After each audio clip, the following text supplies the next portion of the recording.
തോന്നിയാമലക്കാരെ ഇതൊന്നും പഠിപ്പിക്കേണ്ട കാര്യമില്ല, എല്ലാം പഠിച്ചായിരിക്കുന്നത്. അതുകൊണ്ട് വേറെ പുസ്തകം പോലും ചിലത് കൊണ്ടുവന്നിട്ടില്ല. ഞാൻ കണ്ട് പലരും നോക്കി, എല്ലാം പഠിച്ചിരിക്കുന്നതുകൊണ്ട്. ചിലത് കൊണ്ടുവന്നെങ്കിലും അത് തുറക്കുന്നേ ഇല്ല. അവർ നല്ല ആൾക്കാരെ, കാരണം നല്ല തിട്ടമുള്ളത് കൊണ്ടാണ്. അപ്പോൾ നിങ്ങൾക്ക് ഈ കാര്യമൊക്കെ നന്നായിട്ട് അറിയാം. വേദപുസ്തകത്തിലെ ഒടുവിലത്തെ പുസ്തകമാണല്ലോ വെളിപ്പാട് പുസ്തകം. ആദ്യത്തെ പുസ്തകം ഉൽപ്പത്തി പുസ്തകം, ഒടുവിലത്തെ പുസ്തകം വെളിപ്പാട് പുസ്തകം. ഇങ്ങനെ മൊത്തം 66 പുസ്തകങ്ങളാണ്. ഇതിലെ വെളിപ്പാട് പുസ്തകം നിങ്ങൾക്കറിയാം, നമുക്കറിയാം, 22 അധ്യായങ്ങളാണ്. 22 അധ്യായം. ഈ ഒടുവിലത്തെ പുസ്തകമായതുകൊണ്ട് ഇതിന് ധാരാളം പ്രാധാന്യമുണ്ട്. ഞാൻ എപ്പോഴും പറയും, ഒന്നുകൂടെ ആവർത്തിക്കുക, 40 എഴുത്തുകാർ 1600 കൊല്ലം കൊണ്ട് എഴുതി തീർത്തതായി വേദപുസ്തകം മൊത്തം. നിങ്ങൾക്കറിയാമെങ്കിലും അറിയാത്തവരുടെ അറിവിനൊന്ന് ഓർപ്പിക്കുക. അതിൽ പഴയ നിയമത്തിലെ പുസ്തകങ്ങൾ 39, പുതിയ നിയമത്തിലെ 27 പുസ്തകങ്ങൾ. ആ പുതിയ നിയമത്തിലെ 27 പുസ്തകങ്ങൾ 8 പേര് ചേർന്ന് എഴുതിയ പുസ്തകമാണ്. 8 പേര്. ആ 8 പേര്, ഒന്ന് 4 പേര് അപ്പോസ്തലന്മാരും 4 പേര് അപ്പോസ്തലന്മാരല്ല, നമുക്കറിയാം. അപ്പോസ്തലന്മാര് 4 പേര്, ഒന്ന് മത്തായി, 2 യോഹന്നാൻ, 3 പത്രോസ്, 4 പൗലോസ്. അപ്പോസ്തലന്മാരല്ലാത്ത 4 പേര് യാക്കോബും യൂദയും മർക്കോസും ലൂക്കോസും.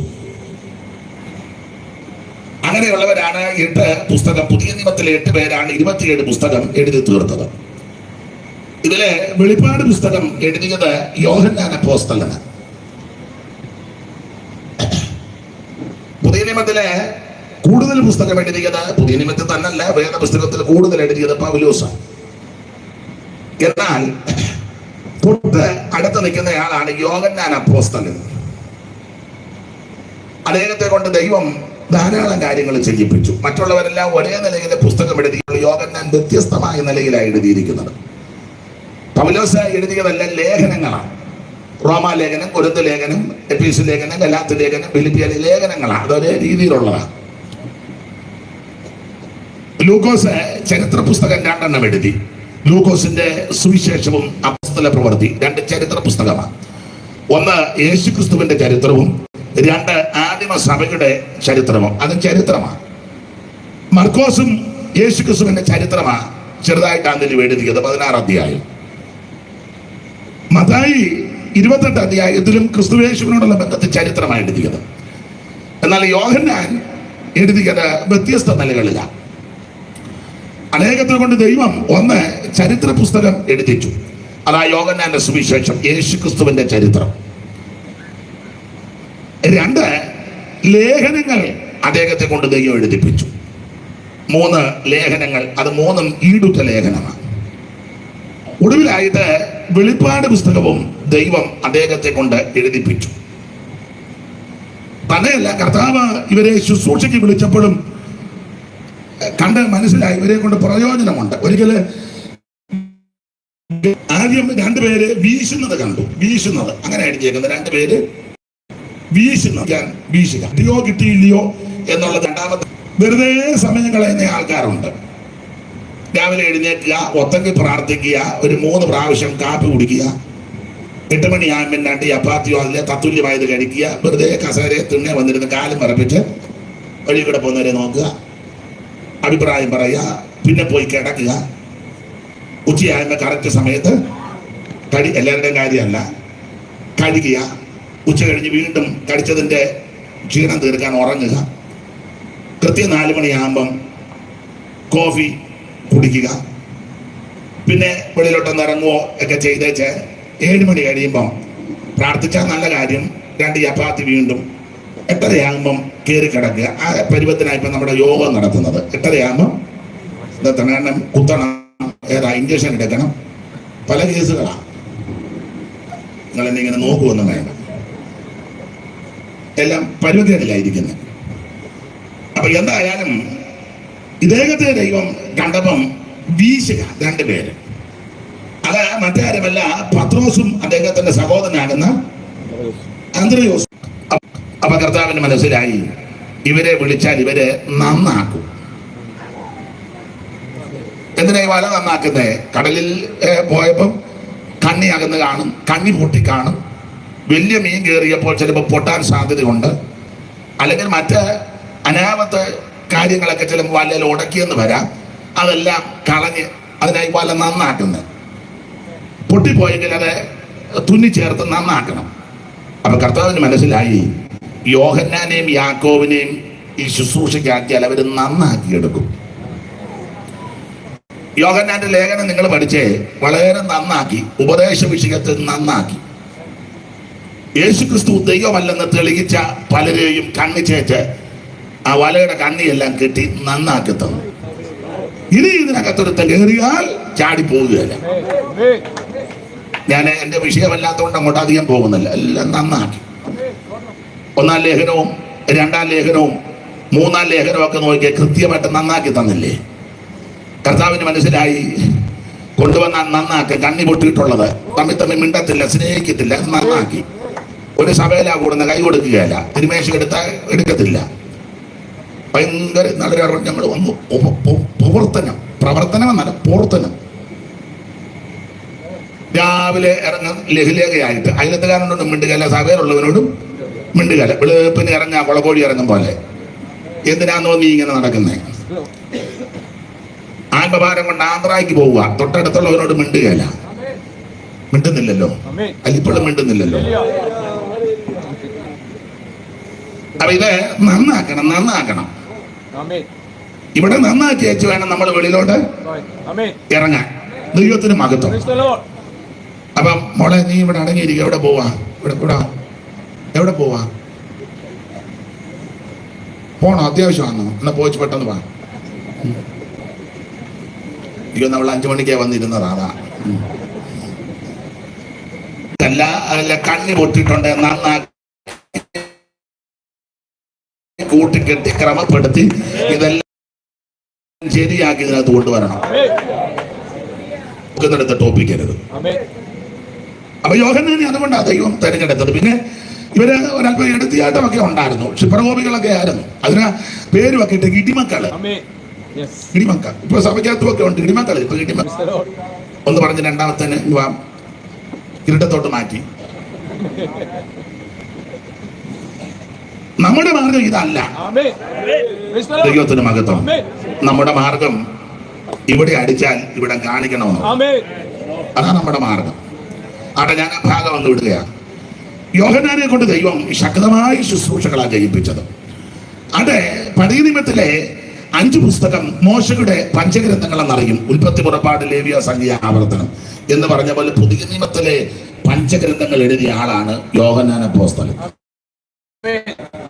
1 ഒരു സുവിശേഷ പുസ്തകം, 2 3 ലേഖനം, വെളിപ്പാട് പുസ്തകം. അങ്ങനെ 5 പുസ്തകം. പഴയ നിയമത്തിലെ പഞ്ചഗ്രന്ഥം എഴുതിയത് മോശയും പുതിയ നിയമത്തിലെ പഞ്ചഗ്രന്ഥങ്ങൾ എഴുതിയത് യോഹന്നാൻ അപ്പോസ്തലനുമാണ്. അങ്ങനെയുള്ള യോഹന്നാനെ കൊണ്ട് ദൈവം ശക്തമായിട്ട് ഉപയോഗിച്ചു. അതെ, വെളിപ്പാട് പുസ്തകം 22 അധ്യായങ്ങളാണ്. അതെല്ലാം നിങ്ങൾക്കറിയാം, നിങ്ങൾക്കെല്ലാം അറിയാം. നിങ്ങളിരിക്കുന്നത് ഞാൻ തെറ്റിക്കുന്നുണ്ടോ, പോയിന്റ് വല്ലതും പോകുന്നുണ്ടോ, അബദ്ധം വല്ലോ പറയുന്നുണ്ട്, നിങ്ങളുടെ ഇരിപ്പ് കാണുമ്പോൾ എനിക്കറിയാം. ദൈവത്തിന് മഹത്വം. അപ്പൊ അതുകൊണ്ട് അഥവാ എന്തെങ്കിലും തെറ്റ് വന്നാൽ സദയം ക്ഷമിച്ച് ഞാൻ ഇറങ്ങി വരുമ്പം സ്നേഹത്തിലൊന്ന് പറഞ്ഞ് തിരുത്തിയാൽ എനിക്കും അത് ഗുണമാകാം. കാരണം അടുത്തടുത്ത് ചെന്ന് വിവരക്കേട് പറയുകയല്ലോ. അപ്പൊ ശ്രദ്ധിക്കുക, 22 അധ്യായങ്ങളാ വെളിപ്പാട് പുസ്തകം. ഒടുവിലത്തെ പുസ്തകമാണ്. ഇതുപോലെ ഒരു പുസ്തകം ഉലകത്തിൽ ഉണ്ടായിട്ടില്ല, ഉണ്ടാകത്തുമില്ല, ഉണ്ടാക്കാനൊക്കത്തുമില്ല. എന്നെ കേൾക്കുന്ന പ്രിയരെ, ഈ പുസ്തകം നമ്മുടെ കരത്തിൽ ലഭിച്ചത് തന്നെ വലിയ മഹാഭാഗ്യമാണ്. സത്യ വേദ പുസ്തകം. ഇതുപോലൊരു പുസ്തകം വേറെ ഇല്ല. ഈ പുസ്തകം എടുത്തോണ്ട് നടക്കുന്നതും ശുശ്രൂഷയ്ക്കൊക്കെ നിൽക്കുന്നതും ഒരു വലിയ മഹാഭാഗ്യം. എനിക്ക് സങ്കടമൊക്കെ തോന്നാറുണ്ട്. ഇപ്പൊ നമ്മുടെ ഉപദേശിമാര് ചിലര് ഈ പുസ്തകവുമായിട്ട് അങ്ങനെ ശുശ്രൂഷയ്ക്ക് ചിലര് അല്ല, ഈ പുസ്തകം കിട്ടിയത് കൊണ്ടാണല്ലോ മറ്റു കാര്യങ്ങളെല്ലാം നമുക്ക് പിന്നാലെ കിട്ടിയത്. ഇതല്ലയോ ഇതിന്റെ പ്രധാന. ഈ പുസ്തകം ഈ പരുവത്തിന് നമ്മുടെ കയ്യിൽ തരാൻ ആ മിഷണറിമാര് എന്ത് കഷ്ടപ്പെട്ടു. ബെഞ്ചമിൻ ബെയ്ലി അടക്കമുള്ളതായ ആ മിഷണറി വര്യന്മാര് എന്ത് ബന്ധപ്പെട്ട് അച്ചുകൂടമൊക്കെ കൊണ്ടുവന്ന്, അയ്യോ ഇത് ചരിത്രം നിങ്ങൾ പഠിച്ചിട്ടുള്ളവർക്ക് അറിയാം, പറഞ്ഞു കേട്ടിട്ടുണ്ട്, ചില പുസ്തകത്തിലൊക്കെ വായിച്ച് നമ്മൾ ഗ്രഹിച്ചിട്ടുള്ളവരാ. അത് എന്ത് ബന്ധപ്പാടാണെന്നറിയാം ഉണ്ടാക്കുന്നത്. അവരുടെ ഭാഷയാണെങ്കിൽ പെട്ടെന്ന് ഉണ്ടാക്കാം. രണ്ട് കമ്പി ഇങ്ങനെ വെച്ചു, നടുക്കൊരു കമ്പി വെച്ചാൽ മതി. സി ആന്ന ഒരു കമ്പി ഇങ്ങനെ വളച്ചാൽ മതി. സി അവരുടെ അക്ഷരം, ഇല്ലയോ? ഐ ഇങ്ങനെ ഒരു കമ്പി വെച്ചാൽ മതി. എളുപ്പമാ. നമ്മളത് അങ്ങനെ എല്ലാം വെച്ചാൽ ഒക്കുവോ അമ്മേ? എത്ര വള വളച്ചാലാ? ഈ എന്ത് ബന്ധപ്പാടാ? ഈ എഴുതിയപ്പം തീർന്ന് നോക്കപ്പോ അപ്പുറം കിടക്ക ഇത്ത വെച്ച് കഴിഞ്ഞപ്പോ ഇപ്പഴ കിടക്ക ഇഞ്ഞ. അന്നേരം വേറൊരു അക്ഷരം ഇറു, കെട്ടുവെള്ളം പോലെ. എന്ത് ബന്ധപ്പാടാണ്! ഇതെല്ലാം ക്രമപ്പെടുത്തി, അച്ചുകൂടമെല്ലാം ക്രമപ്പെടുത്തി കൊണ്ടുവന്ന് ഇതെല്ലാം ക്രമീകരിച്ച ഈ പുസ്തകം നമ്മുടെ കയ്യിൽ തരാം. എന്തിനാണെന്നറിയാമോ ഈ പുസ്തകം നമ്മുടെ കയ്യിൽ തന്നത്? എന്റെ ഭാഷയിൽ പറഞ്ഞാൽ നിനക്ക് വിവരം ഉണ്ടാകാം. വിവരം ഉണ്ടാക്കുന്ന പുസ്തകമാ ഈ പുസ്തകം. വിവരം ഉണ്ടാക്കുന്ന പുസ്തകം. ഞാൻ എന്റെ വിഷയമല്ലെങ്കിലും ഒരു വാക്യമുണ്ട് അങ്ങനെ എഴുതിയേക്കുന്ന വിവരം വന്ന ആ വാക്യം ഒന്ന് വായിച്ച ഞാൻ റെഫറൻസ് അങ്ങ് മറന്നുപോയി. എങ്കിലും നിങ്ങൾ എടുത്തവര് ഒന്ന് വായിച്ച് സഹായിച്ചാട്ട്. വിവരം വന്ന വിവരം, ഞാൻ റെഫറൻസ് അങ്ങ് മറന്നുപോയി. 2:4 വായിച്ചു. ഉൽപ്പത്തി പുസ്തകം 2:4.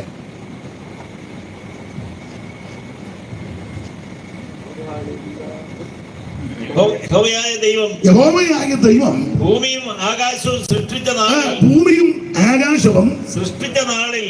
നാളിൽ ആകാശവും ഭൂമിയും സൃഷ്ടിച്ചതിന്റെ ഉൽപ്പത്തി വിവരം അങ്ങനെ പറവാടുത്ത വിവരം വന്ന ഭൂമിയും ആകാശവും ഒക്കെ സൃഷ്ടിച്ചതിന്റെ ഉൽപ്പത്തി വിവരം. ആൾക്കാരിങ്ങനെ തപ്പി നടക്കുക, ഇതെങ്ങനെ ഉണ്ടായിരുന്നു. എടാ പൊട്ട, ഈ പുസ്തകം വായിച്ചാൽ മതി, വിവരം ഉണ്ടാകും. എന്നെപ്പറ്റി ഒത്തിരി ആക്ഷേപം ഉള്ളതിൽ ഒരാക്ഷേപം വിവരമില്ലെന്നുള്ളതാണ്. അത് സത്യവുമാണ്. ഇന്നാളെ രണ്ടുപേര് തമ്മിൽ പറയുന്നത് ഞാൻ മാറി നിന്നപ്പോ ഇങ്ങനെ കേട്ടു. അയാൾ പ്രസംഗിക്കുന്ന സ്റ്റേജിലെങ്കിൽ വിളിക്കരുത്, വിവരമുള്ളവനല്ല, വല്ലതും വിളിച്ചു പറയുവാൻ. അപ്പം വേറെ ആള് പറഞ്ഞു ഞാൻ അങ്ങനെ കയറി ഇരിക്കത്തില്ലെന്ന് പറഞ്ഞു. അത് സത്യമായ വിവരമില്ല. വിവരമുണ്ടെന്ന് ഞാൻ അവകാശപ്പെടുന്നുമില്ല. പിന്നെ എന്തെങ്കിലും തുള്ളി വിവരം കിട്ടിയിട്ടുണ്ടെങ്കിൽ ഈ പുസ്തകമായി എന്തേലും ഒരല്പം വിവരം ഉണ്ടെങ്കിൽ, ഉണ്ടെന്ന് അവകാശവാദം മുടക്കുന്നില്ല, അല്പം എന്തെങ്കിലും ഉണ്ടെങ്കിൽ ഈ പുസ്തകം കൈവന്നതാണ്. ഇന്ന് രാത്രി വിവരം വെപ്പിക്കുന്ന പുസ്തകമാണ് സത്യവേദ പുസ്തകം. നിനക്ക് ജ്ഞാനം തരുന്ന പുസ്തകമാണ് സത്യവേദ പുസ്തകം. നിന്നെ അറിവിലേക്കും ഉന്നതയിലേക്കും നടത്തുന്ന പുസ്തകമായി സത്യവേദ പുസ്തകം. അതുകൊണ്ട് ഞാൻ ചിലരോട് പറയാറുണ്ട്, പള്ളിക്കൂടത്തിൽ പോകാനൊന്നും ചിലപ്പോൾ സാവകാശം കിട്ടിയെന്ന് വരികയില്ല എല്ലാവർക്കും. പല കാരണങ്ങളാ, മടിയുള്ളവരും പോവുകയില്ല. പണ്ട് കാലത്ത് വീട്ടിൽ പ്രാരാബ്ധമുള്ളപ്പം പോകാനൊക്കത്തില്ല പഠിക്കാൻ. 8-10 പിള്ളേരാ, ഇതുങ്ങളെല്ലാം വളർത്തണം. അപ്പം ചിലപ്പോൾ പഠിപ്പിക്കാൻ ഒക്കത്തില്ല. എനിക്കറിയാം പല അപ്പച്ചന്മാര് പറഞ്ഞിട്ടുണ്ട്, ഇളയതുങ്ങളെ പഠിപ്പിക്കാൻ അപ്പന്റെ കൂടെ ഞാനും കൂതാലി എടുത്തോണ്ട് ഇറങ്ങി. അങ്ങനെയുള്ള ഒത്തിരി പേരുണ്ട്, എനിക്കറിയാം. വേറെ ചിലര് അനിയത്തിമാരും അനിയന്മാരും ഒക്കെ ഉണ്ട്. അവരെ രക്ഷിക്കാൻ വേണ്ടി ഞാൻ ഒരിക്കലെ അമേരിക്കയിൽ ചെന്നപ്പോൾ എന്നോടൊരു അമ്മ വളരെ സങ്കടത്തോടെ പറഞ്ഞു, പല കാര്യം പറഞ്ഞതിലൊരു കാര്യം. അപ്പൊ ഞാൻ ചോദിച്ചു, വീട്ടില് പറഞ്ഞു 13 മക്കളായിരുന്നെന്ന് പറഞ്ഞു, 13 എണ്ണം. അപ്പൊ ഇപ്പൊ ആരുടെ കൂടാ താമസിക്കുന്നേ? ഇപ്പൊ ഞാൻ ഒറ്റയ്ക്കാ താമസിക്കുന്നത്.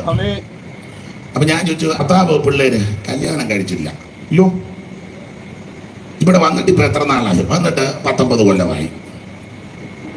ഞാൻ ചോദിച്ചു, അതിനാ കല്യാണം കഴിക്കാഞ്ഞേ? അന്ന് ഞാൻ നേഴ്സിങ്ങിന് പഠിച്ചൊരു സ്ഥലം ഞാൻ പേര് മറന്നുപോയി. അവിടെ പോയി പഠിച്ചു, പരീക്ഷ എഴുതി ഞാൻ അമേരിക്കയിൽ വന്നു. ഞങ്ങളുടെ വീടൊരു ചെറ്റക്കൂടിലായിരുന്നു. ഇത്ര എണ്ണത്തിനെ വളർത്തണ്ടേ? എൻ്റെ അപ്പച്ചനും അമ്മച്ചിയും വളരെ കഷ്ടപ്പെട്ട ഇതുങ്ങളെ വളർത്തുന്നത്. അപ്പം ഞാൻ ഒരു തീരുമാനം എടുത്തു, ഞാൻ കല്യാണം കഴിക്കുന്നില്ല, ഇതുങ്ങളെല്ലാം ഇവിടെ കൊണ്ടുവരണം.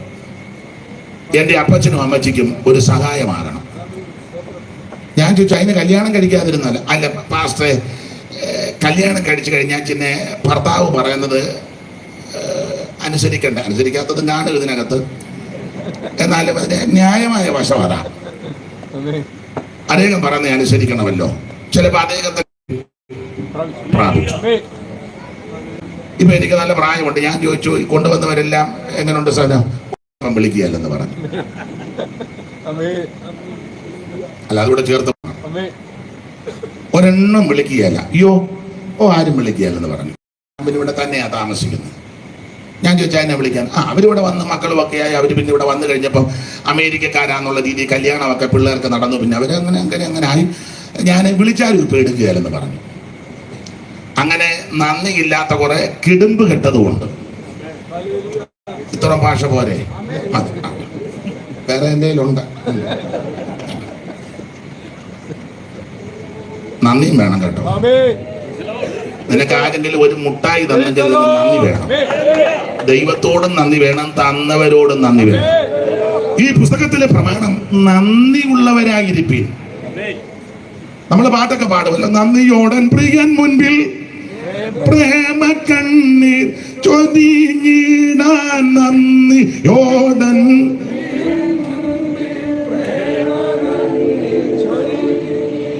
അതുങ്ങൾക്കൊന്നും വയ്യ, വേണ്ട, വെറുതെ എന്തിനാ ഇങ്ങനെ വന്നിരിക്കുന്നത് തന്നെ വലിയ കാര്യം. എല്ലാം പരുവക്കേടാ. അവിടെ പാടിയില്ലെങ്കിൽ നന്ദി ഉണ്ടായാൽ മതി. അപ്പോൾ ദൈവത്തോടും നമുക്ക് എന്തെങ്കിലുമൊക്കെ തരുന്നവരോടും ഒക്കെ നന്ദി വേണം. അതെ, അങ്ങനെ കഷ്ടതയുടെ തീച്ചൂളേക്കോട് പോയ അനേകരുണ്ട്. അവർക്ക് ചിലപ്പം ചിലർക്ക് പഠിക്കാനൊത്തില്ല. അപ്പനെ അമ്മയെ സഹായിപ്പാൻ ചെറുപ്പത്തിലെ ജോലിക്ക് ഇറങ്ങിയവരുണ്ട്. ഇളയത്തിങ്ങളെ പഠിപ്പിച്ചു. അങ്ങനെയൊക്കെ പഠിക്കുവാൻ സാധിക്കാതെ വേണ്ട വിധത്തിൽ വിദ്യാഭ്യാസം ലഭിക്കാതെ ഭാരപ്പെട്ടവര്, അയ്യോ എനിക്ക് അറിവില്ല, വിവരമില്ല, ജ്ഞാനമില്ല, അങ്ങനെ ആരെങ്കിലും ഭാരപ്പെടണമെങ്കിൽ നിരാശപ്പെടേണ്ട. ഈ തിരുവെടുത്ത് വായിച്ചു ദൈവത്തിന് മഹത്വം. വിവരം ലഭിക്കുന്ന പുസ്തകമാ സത്യവേദ പുസ്തകം. ഈ പുസ്തകം എന്നും വായിക്കണം, എന്നും ധ്യാനിക്കണം, എന്നും അയവറക്കണം, എന്നും അത് ചിന്തിക്കണം, ഇതിൽ തന്നെ രസിക്കണമെന്നാണ്. അല്ലാതെ ദൈവവചനത്തിന്റെ പ്രത്യേകത. ദൈവത്തിന്റെ ഫേസ്ബുക്ക് ഒന്നും വായിക്കണ്ട. പിന്നെ ഉണ്ടല്ലോ ഒത്തിരി, അതിലും കൂടുതൽ ഈ വേദപുസ്തകം. ഞാൻ കൂടുതലും വേദപുസ്തകമാണ് വായിക്കുന്നത്. അതുകൊണ്ടാണ് എന്തെങ്കിലും ഇച്ചിരി വിവരം ഉണ്ടെന്ന് പറയുന്നില്ല, ഉണ്ടെങ്കിൽ ഇത് പുസ്തകം വായിച്ചതിന്റെ. അതെ, വിവരം ഉണ്ടാക്കുന്ന പുസ്തകം. അതെ, അങ്ങനെയുള്ള ഈ പുസ്തകം നമ്മുടെ കരത്തിൽ ലഭിച്ചതിനാല് ഞാൻ ദൈവത്തെ മഹത്വപ്പെടുത്തുക. മുൻപോട്ട് പോകാം. ഇങ്ങനെയുള്ള ഈ പുസ്തകത്തിലെ ഒടുവിലത്തെ പുസ്തകമാണ് വെളിപ്പാട് പുസ്തകം. 22 അധ്യായങ്ങളാ. മോനെ മൈക്ക് എനിക്കൂടെ എനിക്ക് പറയാൻ അറിയാൻ മേല. ആളെന്ത്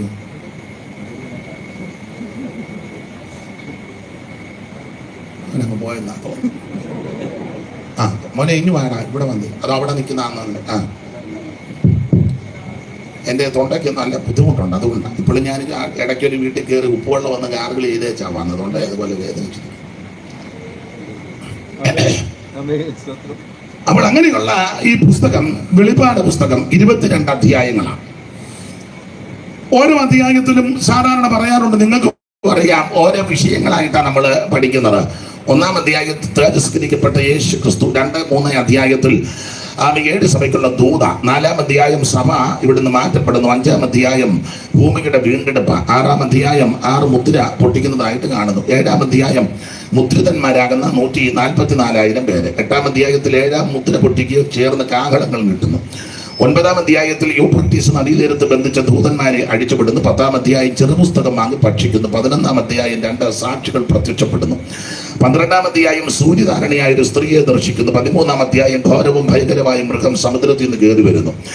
14-ാം അധ്യായം സിയോൻ മലയിൽ കുഞ്ഞാടിനോടുകൂടെ 144,000 പേരെ കാണുന്നു. 15-ാം അധ്യായം മോശയുടെ പാട്ടും കുഞ്ഞാടിന്റെ പാട്ടും പാടി വീണ പിടിച്ച് വൈദികന്മാർ പളങ്കനദിയുടെ തീരത്ത് നിന്ന് പാടി ദൈവത്തെ മഹത്വപ്പെടുത്തുന്നു. 16-ാം അധ്യായം 7 ക്രോധകലശം കൊണ്ട് ഭൂമിയിൽ ഒഴിക്കുന്നു. 17 മർമ്മം അഗതിക്കാൻ ബാബിലോൺ. ഒറ്റ വാക്കി പറഞ്ഞാൽ എതിർക്രിസ്തുവിന്റെ മണവാട്ടി. 18-ാം അധ്യായം വാണിജ്യ ബാബിലോണിന്റെ അധപ്പതനം 1 മണിക്കൂർ കൊണ്ട് കത്തിച്ചാമ്പലാകുന്നു. 19 കുഞ്ഞാടിന്റെ കല്യാണം. 20-ാം അധ്യായം 1000 ആണ്ട് വാഴ്ച. 21-ാം അധ്യായം പുതിയ യെരൂശലേം ഭർത്താവിനായിട്ട് അലങ്കരിച്ച മണവാട്ടിയെ പോലെ സ്വർഗത്തിൽ നടക്കുന്നു. 21-ാം അധ്യായം ഒറ്റ വാക്കി പറഞ്ഞാൽ നിത്യത പോകുന്നു. ഇങ്ങനെയാണ് സാധാരണ ഈ പുസ്തകം ഒന്ന് ഓടിച്ചൊന്ന് മനസ്സിലാക്കുന്നത്. ഇതൊക്കെ നന്നായിട്ട് പ്രസംഗിക്കുന്ന ആൾക്കാർ ധാരാളം ഉണ്ട്. അത് അടുക്കടുക്കായിട്ട് ഒത്തിരി പ്രഗത്ഭന്മാരുണ്ട്. അവരെ എല്ലാവരെയും ഓർത്ത് ദൈവത്തെ സ്തുതിക്കുന്ന ദൈവം അവർക്കെല്ലാം ദീർഘായുസ് കൊടുക്കട്ടെ. ഇന്നലെ വന്ന് പ്രസംഗിച്ച ആളും ഇതൊക്കെ നന്നായിട്ട് പ്രസംഗിക്കുന്നയാളാണ്. ദൈവത്തിന് മഹത്വം. തന്നെയല്ല, ഇവരുമൊക്കെ ഇത് നന്നായിട്ട് പഠിച്ചു വെച്ചിരിക്കുക. ഇരിപ്പ് കാണുമ്പോൾ അറിയാം. സ്തോത്രം, എല്ലാം പഠിച്ചു വെച്ചിരിക്കുക. കർത്താവിന് മഹത്വം. അതുകൊണ്ട് ഞാൻ ആ ഭാഗത്തേക്കൊന്നും പോകുന്നില്ല. ഇന്ന് രാത്രി നമ്മൾ വായിച്ചത് വെളിപ്പാട് പുസ്തകം 3-ാം അധ്യായത്തിന്റെ 20-21 വാക്യമാണ്. എപ്പോഴും ഞാൻ പറയാറുണ്ട്, നിങ്ങൾക്ക് പറയാം, ഈ വെളിപ്പാട് പുസ്തകത്തിലെ പ്രധാനപ്പെട്ട വിഷയം പലരും ോട് ആദ്യ ദൈവം തമ്പുരാൻ ശാപ കാര്യങ്ങൾ പറഞ്ഞു കൊടുത്ത് പറഞ്ഞു, നിന്റെ നിമിത്തം ഭൂമി ശപിക്കപ്പെട്ടിരിക്കുന്നു. അതുകൊണ്ട് ആ ശപിക്കപ്പെട്ട ഭൂമി എഴുതാനും മേടിക്കാനും എന്ത് ആഗ്രഹമാണ് ആൾക്കാർക്ക്. അത്യാവശ്യമുള്ളത് കൊണ്ട് തൃപ്തിപ്പെടുകയല്ല. പിന്നെയും വണ്ടി പോകുമ്പോ നല്ല സ്ഥലമാകുക ശപിക്കപ്പെട്ടതാ. സ്തോത്രം. ഈ ശപിക്കപ്പെട്ട സ്ഥലത്തിന് ആ ചേട്ടനും അനുവാൻ അടിയുണ്ടാക്കുന്നത്. ഈ ശപിക്കപ്പെട്ട ഭൂമി വിഷയത്തിന് സ്വന്തം ചേട്ടനും അനിയനും തല്ലുണ്ടാക്കി. അനിയൻ അസംബ്ലീസ് ബോർഡിലും പോയി, ചേട്ടൻ IPC നിന്നും. ഇവിടെ തോന്നിയാമല്ലേ കാര്യമല്ല ഈ പറഞ്ഞത്. അങ്ങനെ ഉണ്ടെങ്കിൽ നിന്റെ കാര്യം തന്നെ ആയി പറയുന്നത്. കണ്ടും ചിലപ്പോ ഇതിനകത്ത് കാണും. ഇനി ഇത് കഴിഞ്ഞാൽ അടി ഉണ്ടാക്കരുത്. സ്വന്തം ചേട്ടനും അനിയനും നിനക്ക് ചുണയുണ്ടോ? ഇവിടെ കുറ്റിയിട്ടാ നിന്റെ കുതിയാൽ ഞാൻ വെട്ടും. അനിയൻ ഇവിടെ നിന്ന് സന്ധ്യയാകുമ്പോ പാടുക, എന്റെ ദേശം നിന്നെ മെറ്റീരിയൽ നല്ല എറിയേണ്ടത് വിട്ടുകലിന് അറിയണം നിന്നെ. ഈ ശപിക്കപ്പെട്ട ഭൂമി, ഇത് ശപിക്കപ്പെട്ട ഭൂമിയാണ്. ഈ ഭൂമിക്ക് വേണ്ടി അടിയുണ്ടാക്കുന്നത്. ഇതിനു വേണ്ടി അങ്ങ് തർക്കമാ. എന്നും രാവിലെ വല്യപ്പന് നടക്കാൻ മേലിൽ മടിയും കുത്തി അതിനെ പോയി നിന്ന് നോക്കുക. ഇത് ശപിക്കപ്പെട്ടതാണ് ഈ ഭൂമി. നിന്റെ നിമിത്തം ഈ ഭൂമി ശപിക്കപ്പെട്ടിരിക്കുന്നു. ഇപ്പോഴത്തെ ഈ ഭൂമി ശപിക്കപ്പെട്ട ഭൂമിയാണ്. ഈ ശപിക്കപ്പെട്ട ഭൂമി ആയതുകൊണ്ട് ഈ ഭൂമിയിൽ എന്ത് വെച്ചാലും അതിന്റെ പൂർണ്ണ വിളവ് കിട്ടുന്നില്ല. സഹോദരിമാർക്കറിയാം, ഒരു കരിയാമ്പ് കൊണ്ടുവച്ചേ നന്നായി വരുന്നുണ്ടോ? അത് കൊണ്ടുവച്ചു, ചെങ്കല്ലിട്ടു, പൊടിയിട്ടു. പിന്നെ ആരാണ്ട് പറഞ്ഞു, തങ്കമ്മേ മുട്ടത്തോട് ഇടുക. എന്നെങ്കിൽ മുട്ട വേണ്ടിയിട്ടല്ല, എന്നാലും ഉടച്ചതിൻ്റെ തോട്. അന്നേരം പറഞ്ഞു, മുട്ടത്തോട് തന്നെ ആട്ടുംകാട്ട് വിട്ട. ആട്ടുംകാട്ടുവേ ഇഷ്ടമല്ല, എന്നാലും കരിയാമ്പ് വരട്ടെന്നോർത്ത് ആട്ടുംകാട്ടും കൊണ്ടിട്ട്. അന്നേരം പറഞ്ഞിട്ട് കഞ്ഞി വെച്ചിട്ട് എത്രയോ ദിവസമായി. 3 ദിവസം മുമ്പ് കണ്ടിച്ചിട്ട് കഞ്ഞി വെച്ചതാ. എന്നാലും അതിന്റെ വെള്ളം ഒന്നും അറിയാമില്ല പാവത്തിനത്. എന്നാലും ആ കഞ്ഞിവെള്ളം അതിന്റെ ചോട്ടിൽ കൊണ്ട് ഇതെല്ലാം ചെയ്താൽ ഇത് കുരഞ്ഞിരിക്കത്തേ ഉള്ളൂ. 2 തണ്ട് അടത്തി ഒക്കുകയല്ല. അതിന്റെ കാരണം കഞ്ഞിവെള്ളത്തിന്റെ കുഴപ്പമോ നിങ്ങളുടെ കുഴപ്പമോ അല്ല. ഈ ഭൂമി ശപിക്കപ്പെട്ട ഭൂമിയാണ്. ഇത് പൂർണ്ണ വിധത്തിൽ അതിന്റെ വിളവ് തരുന്നില്ല. എന്നാൽ ഈ ഭൂമിയുടെ ശാപം ദൈവം മാറ്റി കഴിയുമ്പോൾ ഈ ഭൂമി അതിന്റെ പൂർണ്ണ വിളവ് ഇങ്ങോട്ട് തരും. സ്തോത്രം. പൂർണ്ണ വിളവ് തരും. അതിന് ദൈവം ഒരു ദൃഷ്ടാന്തം നേരത്തെ കാണിച്ചിട്ടുണ്ട്. അതാണ് നമ്മൾ ഉൽപ്പത്തി പുസ്തകത്തിൽ വായിക്കുന്നത്. ഇസഹാക്ക് 6 ആണ്ടിൽ വിതച്ചു, അവന് 100 മേനി വിളവ് കിട്ടി എന്ന് പറഞ്ഞാൽ അതിന് മുമ്പ് ആരും വിതച്ചിട്ട് 100 കിട്ടിയിട്ടില്ല. ഏതാ? ആദാം മുതലേ. ആദാമേ, ശേത്ത്, ഏനോശ്, കേനാന്, മഹലേല്, യാരദ, മധുശര്, ലാമക്ക്, നോഹ, പിന്നെ ശേമേ, ഹാമേ, യാപത്ത്, രയൂവ്, ശരൂഗ്, അങ്ങനെ പിന്നെ അബ്രഹാം പഠിച്ചു വരുമ്പം ഇവരാരും വിതച്ചിട്ട് 100 മേനി കിട്ടിയിട്ടില്ല. പിന്നെ ആകെ കിട്ടിയത് ഇസഹാക്കിന്റെ കാലത്താണ്. ഇസഹാക്ക് 6 ആണ്ടിൽ വിതച്ചവന് 100 മേനി വിളവ് കിട്ടി. ഇനി ഇസഹാക്ക് കഴിഞ്ഞ് ഇന്ന് വരെ വിതച്ചിട്ട് ആർക്കും 100 കിട്ടിയിട്ടില്ല. ഇസഹാക്കിന് കിട്ടി, യാക്കോബിന് കിട്ടിയിട്ടില്ല, പിള്ളേർക്ക് ആർക്കും കിട്ടിയിട്ടില്ല. പിന്നെ ഇങ്ങോട്ട് മൊത്തം ഇവിടെ തോന്നിയാവലിൽ ഇവർക്ക് കൃഷിക്കാരുണ്ട്, ഇല്ലയോ? ഓ, സത്യം പറ, ഉണ്ട്. 100 കിട്ടിയോ?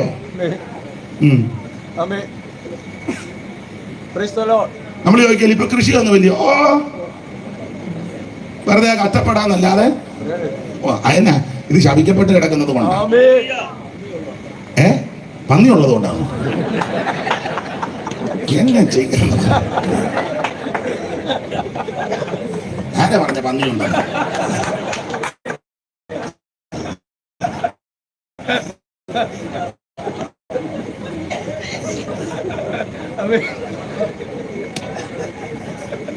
പോട്ടെ, നമ്മുടെ ആളാ, അതുകൊണ്ട് ഞാൻ. സാറ് ഒരു പാട്ട് എഴുതി, സൈമൺ സാറ് പാടാനൊന്നും വയ്യ, അതുകൊണ്ട് ഇന്ന് പാട്ടങ്ങ് കുറയ്ക്കുക. ഇപ്പൊ ചിലർക്ക് സന്തോഷം, വളരെ നന്നായി, വളരെ നന്നായി. അപ്പം ഒരു വരി ഇങ്ങനുണ്ട്: ഇങ്ങു ശാപം നിറഞ്ഞ ഭൂ, ഇങ്ങു ശാപം നിറഞ്ഞ ഭൂ, നീങ്ങിപ്പോതോ തായിടും, നീങ്ങിപ്പോതോ തായിടും. മംഗളം മംഗളമായി നീ വാഴും നമ്മളെല്ലാരും. മംഗളം മംഗളമായി ഇനിയും നമ്മളെല്ലാരും. മംഗളം. ഇങ്ങു ശാപം നിറഞ്ഞ ഭൂ, ഇങ്ങു ശാപം നിറഞ്ഞ ഭൂ, നീങ്ങിപ്പോതോ തായിടും, നീങ്ങിപ്പോതോ തായിടും. മംഗളം. ഈ ഭൂമിയുടെ ശാപം ദൈവം മാറ്റും. അതുകൊണ്ട് ഞാൻ ഒരു കാര്യം ദൈവമക്കളോട് പറയാം, എന്നെ കേൾക്കുന്നവരോട്: ഈ ഭൂമിയുടെ പേര് പറഞ്ഞ് അടി ഉണ്ടാക്കരുത്. ഇത് ശപിക്കപ്പെട്ട് കിടക്കുക. അതുകൊണ്ടൊക്കെ ഒരു കാര്യം കൂടെ പറയാം, ഇവിടെ വിശുദ്ധ സ്ഥലമൊന്നുമില്ല. ചില പരസ്യമൊക്കെ വിശുദ്ധ നാട്, അങ്ങനെ ഒരു നാട് ഇല്ല. ഉണ്ടോ? അവിടെയും പന്നിയാണോ? ഓ,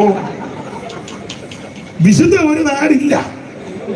അത് നമ്മള് പരിവേഷം കൊടുക്കുക വിശുദ്ധ നാട്. ഏതാ വിശുദ്ധ നാട് കാണാൻ? ആ, വിശുദ്ധ നാട് എല്ലാവരും ഒന്ന് പോകാം. പോക്കോ, കുഴപ്പമില്ല, നാട് കാണാൻ പോക്കോ. പക്ഷെ വിശുദ്ധ നാടെന്ന് പറയരുത്.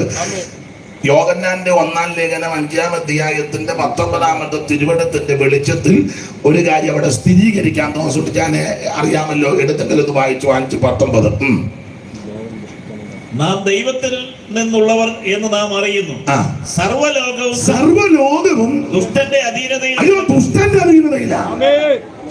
ഈ ഹൈന്ദവ പുരാണം പഠിക്കുമ്പോൾ 14 ലോകമുണ്ടെന്ന ഈ 7-14 ആയിക്കോട്ടെ. അതലോം വിതലോം നിതലോം സുതലോം, അങ്ങനെ പല ലോകങ്ങളാണ്. അപ്പൊ എത്ര ലോകമുണ്ടെങ്കിലും കൊള്ളാം, സർവ്വലോകവും ദുഷ്ടന്റെ അധീനതയില്ല. അപ്പൊ അതുകൊണ്ട് ഈ ഭൂമി ശപിക്കപ്പെട്ട ഭൂമിയാണ്. അതുകൊണ്ട് ഇതിന്റെ പേര് പറഞ്ഞ് വഴക്കുണ്ടാക്കരുത്. ഇത് ഞങ്ങളുടെയാണ്, അത് നിങ്ങളുടെയാ, അതുകൊണ്ട് ഞങ്ങൾ ഇവിടെ താമസിക്കാം, നിങ്ങളല്ല ഇവിടുന്ന് ഉടനെ പൊക്കോണം. ഉടനെ അവര് പറയാ നിങ്ങളുടെ ആൾക്കാർ ഞങ്ങളുടെ ഇവിടെ ഉണ്ട്, ഞങ്ങൾ ഉടനെ അങ്ങോട്ട് നിങ്ങളുടെ ആൾക്കാരെ. ഇവനെല്ലാം ഭ്രാന്താണ്. ഭൂമിയുടെ പേര് പറഞ്ഞ്, ജാതിയുടെ പേര് പറഞ്ഞ്, വർഗത്തിന്റെ വർണ്ണത്തിന്റെ പേര് പറഞ്ഞ് സ്പർദ്ധ ഉണ്ടാക്കരുത്. മനുഷ്യനെ മനുഷ്യനായിട്ട് കാണണം, മറ്റുള്ളവരെ ബഹുമാനിക്കണം, കാരണം പുസ്തകം പഠിപ്പിക്കുന്നത് സർവ്വലോകം ദുഷ്ടനാക്കുന്നതില്ല. അതുകൊണ്ട് ഇതിനായിട്ട് കിടന്ന് ഒത്തിരി ബന്ധപ്പെടുകയൊന്നും ചെയ്യരുത്. തലചായ്ക്കാൻ ഒരു ഇടം വേണം, അത്യാവശ്യം. അത് എതിരൊന്നുമല്ല. നമ്മളെ നാം സേവിക്കുന്ന കർത്താവിന് അതിനും സ്ഥലമില്ലായിരുന്നു. കുറുനരികൾക്ക് ഒഴിയുണ്ട്, പറവജാതിക്ക് മനുഷ്യപുത്രന് നദികൾക്കു വസിപ്പതിനായി കുഴിയും പറവയ്ക്കു വസിപ്പതിനായി കൂടും. പൂവിലുണ്ടിവനോ തലചായ്പതിനായി കുരിശല്ല, ദീപാരിൽ സ്ഥാനം ഇല്ല. പൂവിലുണ്ടിവനോ തലചായ്പതിനായി കുരിശല്ല, ദീപാരിൽ സ്ഥാനം ഇല്ല. കുരിശും നിച്ച തോളിലിടും ഗിരിമേൽ കരേറി പോകുന്ന കാഴ്ച കാണി. അപ്പൊ ശ്രദ്ധിക്കുക, ഈ ഭൂമിയുടെ പേര് പറഞ്ഞ് ഇതിന്റെ തർക്കമുണ്ടാക്കി അടി നടത്തരുത്. ഈ ഭൂമി ശപിക്കപ്പെട്ട ഭൂമിയാണ്. അപ്പൊ ഇത് ശപിക്കപ്പെട്ട ഭൂമിയാണ്. ഈ ഭൂമിയുടെ ശാപം മാറ്റുന്നതാണ് വെളിപ്പാട് പുസ്തകം 5-ാം അധ്യായം. ഇതിനെ വീണ്ടെടുക്കുക. ദൈവത്തിന് മഹത്വം ഉണ്ടാകട്ടെ. അപ്പോൾ ചില ആൾക്കാർ പറയുന്നത് വെളിപ്പാട് പുസ്തകത്തിലെ പ്രധാനപ്പെട്ട വിഷയം ഭൂമിയുടെ വീണ്ടെടുപ്പാണ്. അത് വീണ്ടെടുപ്പുണ്ട്, പക്ഷേ അതല്ല പ്രധാന വിഷയം. വേറെ ചില ആൾക്കാർ പറയുന്നത് വെളിപ്പാട് പുസ്തകത്തിലെ പ്രധാനപ്പെട്ട വിഷയം 144,000 പേരാണ്. അത് പ്രത്യേക വിഭാഗമാണെന്നൊക്കെ ചിലര് പറയാറുണ്ട്. നമ്മളിപ്പോൾ തർക്കിക്കാനും വാദിക്കാനും ഒന്നും പോകണ്ട, അതിനുള്ള സമയവും സന്ദർഭവും അല്ലല്ലോ ഈ കൺവെൻഷൻ. ദൈവത്തിന് മകത തന്നെയല്ല, തർക്കം ഞങ്ങൾക്കുമില്ല, സഭയ്ക്കുമില്ല, എനിക്കുമില്ല. അപ്പൊ അതുകൊണ്ട് അതവിടെ നിൽക്കട്ടെ. പക്ഷേ 144 അതല്ല പ്രധാന വിഷയം. അതൊരു വിഷയമാ, പക്ഷെ അതല്ല പ്രധാന വിഷയം. വേറെ ചില ആൾക്കാര് പറയുന്നത് വെളിപ്പാട് പുസ്തകത്തിലെ പ്രധാനപ്പെട്ട വിഷയം ഈ സൂര്യധാരണിയായ ഒരു സ്ത്രീയെ കാണുന്നുണ്ട് 12. അതാണെന്നാ പറയുന്നത്. പെണ്ണുങ്ങൾ വിഷയമാ, എന്നാൽ അവരാ മിക്ക വിഷയങ്ങളും ഉണ്ടാക്കുന്നത് അത് ഞാനിപ്പം പറയുന്നില്ല. വേറെ 4 സ്ത്രീകളുണ്ട്. അപ്പോൾ എങ്കിലും അതല്ല വിഷയം. സൂര്യധാരണിയായ സ്ത്രീ വിഷയമാ, പക്ഷെ അതല്ല പ്രധാന വിഷയം. വേറെ ചില ആൾക്കാർ പറയുന്നത് വെളിപ്പാട് പുസ്തകത്തിലെ പ്രധാനപ്പെട്ട വിഷയം മർമ്മം മകതിയാം ബാബിലോൺ എതിർ ക്രിസ്തുവിന്റെ മണവാട്ടി 17-ാം അധ്യായത്തിൽ ഒരു മൃഗത്തിന്റെ പുറത്തൊരു സ്ത്രീ ഇരിക്കുന്നു. അതാണ് പ്രധാന വിഷയമെന്ന് ചിലര് 13-ാം അധ്യായം കൂടെ ചേർത്ത് സ്ഥാപിക്കാറുണ്ട്. അത് വിഷയമാണ്, പക്ഷെ അതല്ല പ്രധാന വിഷയം. വേറെ ചില ആൾക്കാര് പറയുന്നത് വെളിപ്പാട് പുസ്തകത്തിലെ പ്രധാനപ്പെട്ട വിഷയം കുഞ്ഞാടിന്റെ കല്യാണമാണ്. കല്യാണം അതൊരു വിഷയമാണ്, പക്ഷെ അതല്ല പ്രധാന വിഷയം. എന്നാൽ നമ്മുടെ ഇടയിൽ ചിലർക്ക് അത് മാത്രമാണ് പ്രധാന വിഷയം. സഭായത്തിന് വന്നില്ലെങ്കിൽ കല്യാണത്തിന് എനിക്കറിയാം എന്താ സഭായത്തിന് മുട്ടിനൊരു പിടുത്തവും എന്നാന്നറിയാൻ മേല, ഒരപ്പൂട്ടിനൊരു വേദന, ഒരു ചൂട് നടക്കാൻ മേല. അന്നേരം ഞാൻ നോക്കിയപ്പോൾ തള്ള 3 വണ്ടി കയറി വെച്ച് ചിങ്ങാനത്ത് നിന്ന് നല്ല പെരുക്ക് പെരുക്കുന്നു. വീട്ടിൽ നിന്നൊരു വണ്ടിയെ കയറി ഒരു സ്ഥലത്ത് ഇറങ്ങിയ സ്ഥലം പറഞ്ഞാൽ അവർക്ക് പെട്ടെന്ന് അറിയാം, അവരും ലൈവിൽ കാണും. അതുകൊണ്ടാണ് വീട്ടിൽ നിന്നൊരു വണ്ടി കയറി തള്ള ഒരു സ്റ്റോപ്പിൽ ഇറങ്ങി, അവിടെ നിന്നൊരു ബസ്സിൽ കയറി വേറൊരു സ്ഥലത്ത് വന്നു, അവിടെ നിന്നൊരു വണ്ടിയെ കയറി കല്യാണത്തിന് ചിങ്ങവനത്ത് വന്നു. അപ്പൊ ഞാനും ആ കല്യാണത്തിന് കൂടിയ ആളാണ്. തലയാഴ്ച തള്ള യോഗത്തിന് വന്നതള്ളയല്ല. അപ്പൊ ഞാൻ മോനോട് ചോദിച്ചു, എന്റെ അമ്മച്ചി എന്ത് തീരെ വയ്യ. അപ്പം യാത്ര പോയപ്പോൾ ഞാൻ കയറി കാണുകയും ചെയ്തതാ. അന്നേരം പറഞ്ഞു മുട്ടാനണ്ടാന്ന്. ഞാൻ ചോദിച്ചു എന്തുവാ വെള്ളം കെട്ടി കിടക്കുക എന്നാ ഡോക്ടർ? എന്ന് പറഞ്ഞാൽ ഇടുക്കി ഡാമല്ലേ, വെള്ളം കെട്ടി കിടക്കുകയാണ്. ഞാൻ ഇവനെ പ്രാർത്ഥിച്ചാ പോകുന്നത്. പിറ്റേ ദിവസം കല്യാണത്തിന് ചെല്ലുമ്പോൾ തള്ള നല്ല പിടിപിടിക്കുന്നിരുന്നു. ഞാൻ പിന്നെ ചെന്ന് ചോദിച്ചു വെള്ളമെല്ലാം പോയോ എന്ന് ചോദിച്ചു. ആരാധനയൊന്നും വിഷയമല്ല, ദൈവത്തിന് മഹത്വം.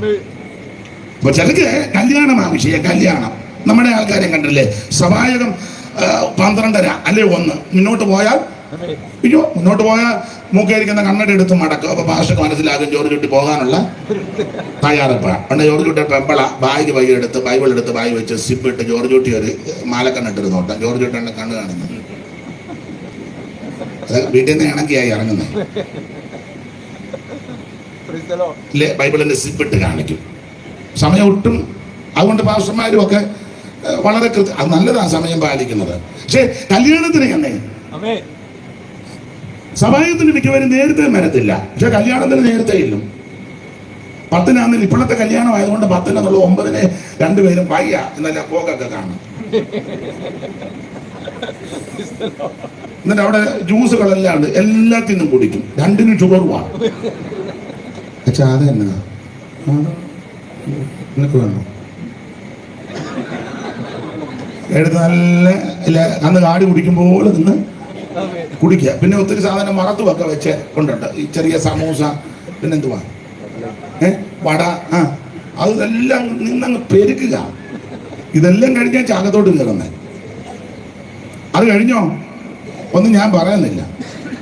കഴിക്കുന്നതിന് ഞാനെതിരല്ല, അതിനാണല്ലോ അവരിതെല്ലാം ക്രമീകരിച്ച് വെച്ചത്. പക്ഷെ അതിനൊത്തിരി സമയം എടുക്കും. അതിനാർക്കും പ്രശ്നവും സഭായക ആരാധന വചന ശുശ്രൂഷ ഒരല്പം നീണ്ടുപോയാൽ മുൻപോട്ട് പോയാൽ മുരടും. മിക്കയിടത്തും ഇതൊക്കെ തന്നെ. ചില രാജ്യങ്ങളിലൊക്കെ ചെല്ലുമ്പോൾ അവരും പറയും കൃത്യം ടൈം നിർത്തണം. ഞാൻ കഴിവിന്റെ പരമാവധി കൃത്യം ടൈമിൽ നിർത്തും. പക്ഷെ ഇത് കഴിഞ്ഞ് ഫുഡിനിരുന്നേ എത്ര നേരം എടുത്ത് നല്ല ഈ എന്തുവാ തന്നെ പോയി എടുക്കുന്നതിന് ഏതാണ്ട് ഇംഗ്ലീഷ് പറയുമല്ലോ, എന്തുവാ ഞാൻ പറഞ്ഞ ഓക്കുകയല്ല. ഇവിടെ തന്നെ ഞാൻ നോക്കി അവന് 7 പ്രാവശ്യത്തോളം പോയി. വേറൊരാൾക്ക് 3 പ്രാവശ്യം പോയി എടുത്തു. പിന്നെ പോകുന്ന നാണക്കേട് അതുകൊണ്ട് വേറെ തന്നെ പറഞ്ഞു വിടുക. ഇതുപോലെ കാരണം ഫ്രീ ആയിട്ട് കിട്ടുകയല്ലേ. കഴിച്ചോ ഞാൻ എതിരല്ല. പക്ഷേ അതിലൊക്കെ ഉപരി ആരാധനയ്ക്കാണ് പ്രഥമ സ്ഥാനം, പ്രാർത്ഥനയ്ക്കും ആരാധനയ്ക്കും പ്രഥമ സ്ഥാനം. ഭൗതിക ഭക്ഷണം വേണ്ടെന്നല്ല, വേണം. അതിലൊക്കെ ഉപരി ആത്മീക ഭോജനമാണ്. അപ്പൊ ചില ആൾക്കാർ പറയുന്നത് വെളിപ്പാട് പുസ്തകത്തിലെ പ്രധാനപ്പെട്ട വിഷയം ഈ വിവാഹമാണെന്ന. അത് വിഷയമാ, പക്ഷേ അതല്ല പ്രധാന വിഷയം. വേറെ ചില ആൾക്കാർ പറയുന്നത് വെളിപ്പാട് പുസ്തകത്തിലെ പ്രധാനപ്പെട്ട വിഷയം പുതിയ യെരൂശലേം ഭർത്താവിനായിട്ട് അലങ്കരിച്ച മണവാട്ടിയെ പോലെ സ്വർഗത്തിൽ നിന്ന് ഇറങ്ങി വരുന്നു. അത് വിഷയമാ, പക്ഷേ അതല്ല വെളിപ്പാടിലെ പ്രധാന വിഷയം. വേറെ ചില ആൾക്കാർ പറയുന്നത് നിത്യത. അത് വലിയ വിഷയമാ, പക്ഷേ പ്രധാനപ്പെട്ട വിഷയം എൻ്റെ ഭാഷയാ. വെളിപ്പാട് പുസ്തകത്തിലെ പ്രധാനപ്പെട്ട വിഷയം ഇതൊന്നുമല്ല. എൻ്റെ പ്രിയരെ, നിങ്ങൾ ഇഷ്ടമുണ്ടെങ്കിൽ യോജിച്ചാൽ മതി. വെളിപ്പാട് പുസ്തകത്തിലെ പ്രധാനപ്പെട്ട വിഷയം യേശു ക്രിസ്തുവാണ്. അല്ല, വെളിപ്പാട് പുസ്തകത്തിലെ മാത്രമല്ലല്ലോ, അവൻ ഏറ്റവും പ്രധാനപ്പെട്ട വിഷയം യേശു ക്രിസ്തുവാണ്. അവൻ ലോകപാപം ചുമക്കുന്ന ദൈവകുഞ്ഞാണ്.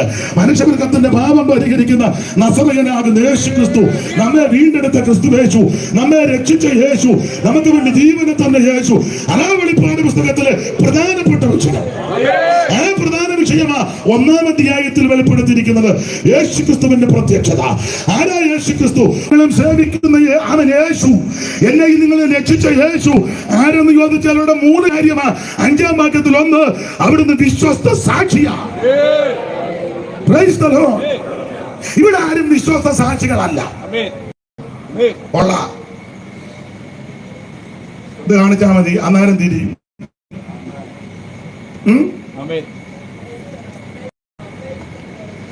ഇവിടെ ആരും വിശ്വസ്ത സാക്ഷികൾ. നമ്മുടെ ആൾക്കാർക്ക് സാക്ഷി മിക്കതും തൊങ്ങലും പൊടിപ്പും ഒക്കെ വെച്ച് മിക്കതും കള്ളത്തരമാണ്.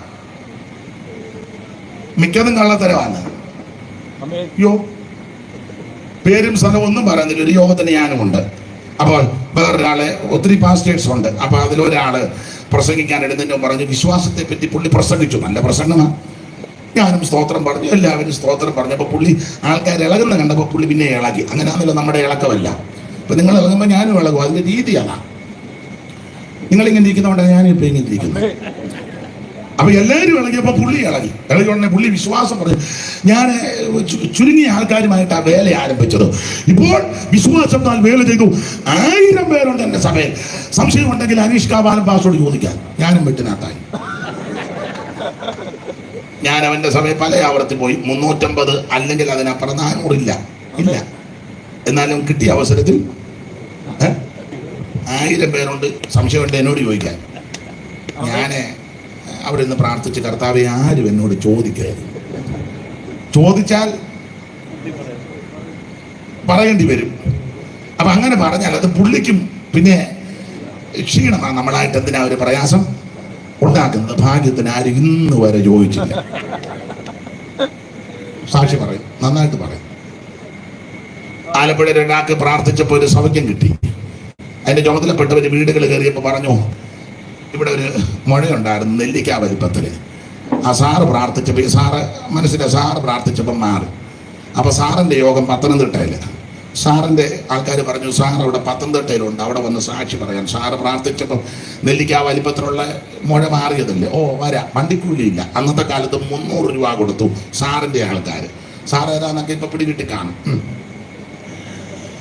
അപ്പം 300 രൂപ കൊടുത്തു അന്നത്തെ കാലത്ത്. ആലപ്പുഴയിൽ നിന്ന് വണ്ടി കയറി പത്തനംതിട്ടയിൽ വന്നു. ഇപ്പോഴല്ല, വർഷങ്ങൾക്ക് മുമ്പാണ്. പുള്ളി ആദ്യമായിട്ട് അതിൻ്റെ യോഗത്തിന് വലിയ ലൈറ്റും സെറ്റും കാര്യങ്ങളും വേഗം ഇതെല്ലാം കൂടെ കണ്ടപ്പോൾ പുള്ളി അന്തം വിട്ടുപോയി. അങ്ങനെ ആണല്ലോ. പണ്ട് കുചേലവൃത്തത്തിൽ ഒരു ശീലമുണ്ട്, പട്ടിണി കൊണ്ടു മെലിഞ്ഞ പണ്ഡിതേനും കുശസ്ഥലി പട്ടണം കണ്ടപ്പോഴേ വിശപ്പും ദാഹവും പോയി. അയാൾ മെലിഞ്ഞ് കിടക്കുകയായിരുന്നു. ഇവിടെ വന്നപ്പോൾ ഇതെല്ലാം കൂടെ കണ്ടപ്പോൾ അയാൾ അന്തം വിട്ടു. എന്ന് പറഞ്ഞാൽ ഇങ്ങേരെ ഇവിടെ വന്ന് ഈ ലൈറ്റും മൈക്കും സെറ്റും എല്ലാം കൂടെ കണ്ടപ്പോൾ അന്തം വിട്ട് ഹാലിളകി. അപ്പൊ പുള്ളിക്ക് സാക്ഷ്യത്തിന് സമയം കൊടുത്ത് പുള്ളി പറഞ്ഞു, ഈ ബഹുമാനപ്പെട്ട സാറ് പ്രാർത്ഥിച്ചപ്പോൾ എനിക്ക് സൗഖ്യം കിട്ടി. ഇത്രയും വലിപ്പമുള്ള ഒരു മുഴ. അയാൾ തലയാഴ്ച പറഞ്ഞ നെല്ലിക്ക വലിപ്പത്തിലെന്നാ. അത് ബസ് കയറി പത്തനംതിട്ട വന്നപ്പോൾ ഇത്രയും വലിപ്പത്തിലൊരു മുഴ. അപ്പൊ ആൾക്കാരെല്ലാം ഇത് ആരും കണ്ടില്ലല്ലോ. ഇപ്പൊ ഇളകി. അങ്ങനെയാണല്ലോ നമ്മുടെ ഇളക്കം. കള്ളസാക്ഷി പറയും. അതിന് യാതൊരു തർക്കവുമില്ല, ചിലർക്ക് അതിന് മടിയില്ല. പക്ഷെ ഇവിടെ പറയുന്നതെല്ലാം മിക്കവരും കള്ളസാക്ഷ്യങ്ങളാണ്. ഇപ്പം ഓരോരുത്തരെ വിളിച്ച് സാക്ഷ്യം ചോദിപ്പിക്കുന്നില്ലേ? എവിടുന്നാ വരുന്നേ? നേരത്തെ എല്ലാം കൊടുത്തിട്ടുണ്ട് ശിങ്കിടികൾ. ട്രിവാൻഡ്രമാണല്ലോ കാണുന്നേ. നീ എന്തിനാ അത് കാണുന്നത്? ട്രിവാൻഡ്രം ഉള്ളതല്ലേ?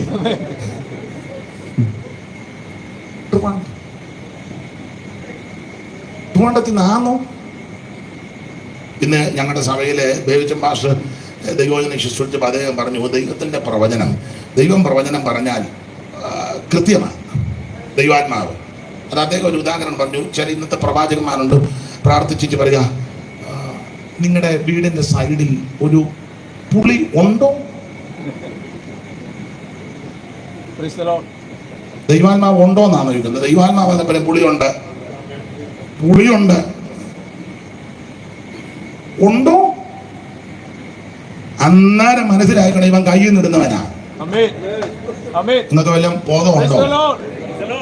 ദൈവാത്മാവ് ഉണ്ടോ എന്ന് ചോദിക്കുകയല്ല, ദൈവാത്മാവ് പറയും ഒരു പുളിയുണ്ട്. പക്ഷെ എങ്ങനെ സഹോദരങ്ങളുണ്ടോ? അമ്മാമ്മ ചാടി പറഞ്ഞു. അപ്പൊ അവന് മനസ്സിലായി തള്ളയിളകും, ഉടനെ നേരെ തള്ളയോടായി. ചില വിഷയങ്ങളുണ്ട്. ആർക്കാ ഇവിടെ വിഷയമില്ലാത്ത? മോക്ക് വിഷയമില്ലേ മോളെ? ഒക്കെ ഉണ്ട് വിഷയം. മറ്റൊക്കെ വിഷയമായതുകൊണ്ടാണല്ലോ ഇറങ്ങിപ്പോയത് ഇല്ലേ? അവള് തിരിച്ചു വന്ന് ഞാൻ കണ്ടു. ഇവിടെ വന്നിരിക്കുന്ന ആർക്കാ വിഷയമില്ലാത്ത? എല്ലാവർക്കും വിഷയമുള്ളവരാ. ആൾക്കാരെ കളിപ്പിക്കരുത് കേട്ടോ. സ്തോത്രം. ദൈവത്തിന്റെ പരിശുദ്ധാത്മാവെന്ന് കൃത്യം പറയും. ഉണ്ടോ? ഉള്ളതുപോലെ തോന്നുന്നു, അങ്ങനല്ല കൃത്യം. ഞാനത് പകല് വചനം പറഞ്ഞു. ഈ യോവാശിന്റെ മകൻ ഗിദെയോനോട് രാത്രി ദൈവം ഇടപെട്ടപ്പോ പറഞ്ഞു, നിന്റെ അപ്പൻ യോവാശിന്റെ ഇളയ കാള, 7 വയസ്സ്, രണ്ടാമത്തെ കാള. അങ്ങനല്ലേ നോക്കിച്ചാ 6:25 ഒന്ന് വായിച്ചേര്. 6:25 ന്യായാധിപന്മാരുടെ പുസ്തകം 6-ാം അധ്യായത്തിന്റെ 25-ാമത്തെ തിരുവെടുത്തല്ലയോ? ഒന്ന് വായിച്ചോ. കണ്ണിക തുടങ്ങുന്നിടത്തല്ലയോ? ഒന്ന് വായിച്ച് സഹായിച്ചാൽ എത്ര കൃത്യമായിട്ടാണ് ദൈവാത്മാവ് ഇടപെടുന്നത്. അന്ന് രാത്രി യഹോവ അവനോട് കൽപ്പിച്ചത്, ഗിദെയോനോട് കൽപ്പിച്ചത്, നിന്റെ അപ്പന്റെ ഇളയ കാളയെ. എന്ത് കൃത്യമായിട്ടാ? നിന്റെ അപ്പന്റെ ഇളയ കാളയായ. ഇന്നത്തെ പ്രവാചകന്മാരാന്ന് ചോദിക്കും. സ്തോത്രം. ഫാദറിന്റെ കാളയുണ്ടോ, പോത്തുണ്ടോ, കന്നാലി ഉണ്ടോ എന്ന് ചോദിക്കുകയല്ല, കൃത്യമായിട്ട് പറഞ്ഞു നിന്റെ അപ്പന്റെ ഇളയ കാളയായ എന്ന് പറഞ്ഞ കൃത്യമാണ്. നിന്റെ അപ്പന്റെ ഇളയ കാളയാകുന്ന 7 വയസ്സുള്ള കാളയുടെ പ്രായം വരെ പറഞ്ഞു. രണ്ടാമത്തെ കാള. നിന്റെ പ്രായം അറിയുന്നവനാ ദൈവം. നിന്റെ ഹൃദയത്തിലെ ചിന്തനങ്ങളും ഭാവങ്ങളും അറിയുന്നവനാ ദൈവം. കാളയുടെ പ്രായം അറിയാമെങ്കിൽ പിന്നെ നിന്റെ പ്രായോ പിന്നെ അഡ്ജസ്റ്റ് ചെയ്തൊക്കെ ഇരിക്കുന്ന പ്രായമൊക്കെ ദൈവത്തിന് അറിയാം. അടുത്തിടപെടുന്നവർക്കും ഇതൊരു പരുവത്തിനൊക്കെ എങ്ങനെ നമ്മൾ ചോദിക്കുകയല്ലേ, എന്തുകൊണ്ട് പ്രായം കണ്ടിട്ട് എന്നാ തോന്നുന്നു?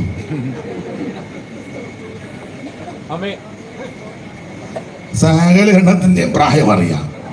കാളയുടെ പ്രായം വരെ കൃത്യം പറഞ്ഞു. 7 വയസ്സുള്ള. ഒന്നുകൂടെ വായിച്ചോ തോമസുട്ടിച്ചാ. നിന്റെ അപ്പന്റെ ഇളയ കാള. കാള മൂത്ത കാല ഇളയ കാല എന്നൊക്കെ ദൈവത്തിന് അറിയാം. മൂത്ത കാള ഏതാ, ഇളയ കാള ഏതാ? ഇളയ കാള. പിന്നെ 7 വയസ്സ്. കാളയുടെ പ്രായം 7 വയസ്സ്. രണ്ടാമത്തെ കാള. അത് രണ്ടാമത്തെ കാള. എത്ര കൃത്യമായിട്ടാ പറഞ്ഞേ. ദൈവത്തിന്റെ പരിശുദ്ധാത്മാവ് ഇങ്ങനെ ഇടപെടണേ. അല്ലാതെ കാളയുണ്ടോ, കാളയ്ക്ക് പ്രായം ഉള്ള കാളയാ, ഇതൊന്നുമല്ല.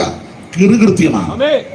അവിടത്തേക്കൊന്നും മറവല്ല, അവിടത്തേക്കൊന്നും മറഞ്ഞിരിക്കും. അതുകൊണ്ട് ദൈവമക്കൾ വളരെ ശ്രദ്ധിച്ചോണം കേട്ടോ.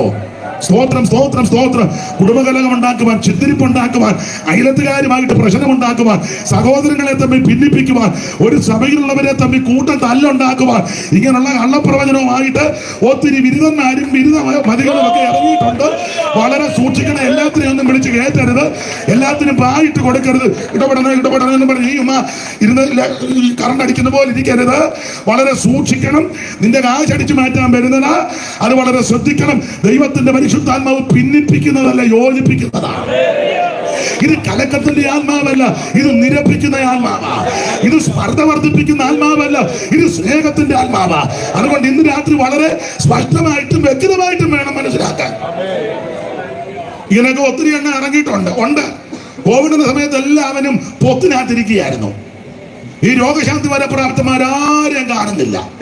കോവിഡിന്റെ സമയത്ത് എന്നൊക്കെ പറഞ്ഞ് ഇപ്പൊ പടഞ്ഞു വേണ്ടി. കോവിഡിന്റെ സമയത്ത് അവനുമില്ല, ഇവന്റെ വെമ്പളയില്ല. ഇപ്പൊ ബ്രദർ ശുശ്രൂഷിക്കുന്നു, സിസ്റ്റർ. കോവിഡിന്റെ സമയത്ത് വെതറുമില്ലായിരുന്നു, വെതറുമില്ല, കാറ്റുമില്ല, കോളുമില്ല, എല്ലാവരും ഷട്ടി. ഇപ്പൊ എല്ലാം ഇറങ്ങിയിട്ടുണ്ട്. മിണ്ടുന്നില്ല. എന്നാ മിണ്ടാന്? വളരെ സൂക്ഷിച്ചു വേണം. ആത്മാവ് ദൈവത്തിന്റെ ആണോ എന്ന് നന്നായിട്ട് ശോധന ചെയ്തോണം. എല്ലാത്തിനും കയറി ഏക്കരുത്. അത് നമ്മുടെ വിഷയത്തിലേക്ക് വരാം. ദൈവത്തിന് മഹത്വം ഉണ്ടാകട്ടെ. ദൈവം പറയുന്നതെല്ലാം വളരെ വ്യക്തമായിട്ടാണ്. ഞാനും നിങ്ങളും ആരാധിക്കുന്ന യേശു ക്രിസ്തു വിശ്വസ്ത സാക്ഷിയാ. ഇവിടെ എല്ലാവരും കള്ളസാക്ഷി പറയും. കണ്ട കാര്യം പറയാനായിരുന്ന കാശ് കൊടുക്കുമ്പോൾ നേരെ തിരിച്ചു പറയും കണ്ടില്ലെന്ന് പറയും. സ്വന്തം സഹോദരങ്ങൾക്ക് അവരെ ചതിക്കാൻ കള്ളസാക്ഷി പറയും. കൂട്ടു സഹോദരങ്ങളെ അവന് എന്തായാലും കിട്ടപ്പോറിന് വേണ്ടി കള്ളസാക്ഷി പറയും. പക്ഷെ എന്നെ കേൾക്കുന്ന പ്രിയരെ, നിന്നെ വീണ്ടെടുത്ത യേശു ക്രിസ്തു വിശ്വസ്ത സാക്ഷിയാണ്. അവിടുന്ന് നിന്നെ ഉപേക്ഷിക്കത്തില്ല, തള്ളിക്കളയത്തില്ല, അനാഥനായിട്ടും അനാഥയായിട്ടും ഇടത്തില്ല. യേശു വിശ്വസ്ത സാക്ഷി. മരിച്ചവരിൽ നിന്ന് ആദ്യം ജനിച്ചവൻ, ഭൂവി രാജാക്കന്മാരെ ഭരിച്ചു വാഴും ഏകനായകൻ. മരിച്ചവരിൽ നിന്ന് ആദ്യം ജനിച്ചവൻ, ഭൂവി രാജാക്കന്മാരെ ഭരിച്ചു വാഴും ഏകനായകൻ. നമ്മെ സ്നേഹിച്ചവൻ, തിരുചോരയ കഴുകി നമ്മയെല്ലാം ശുദ്ധീകരിച്ച വിശ്വസ്ത സാക്ഷിയെ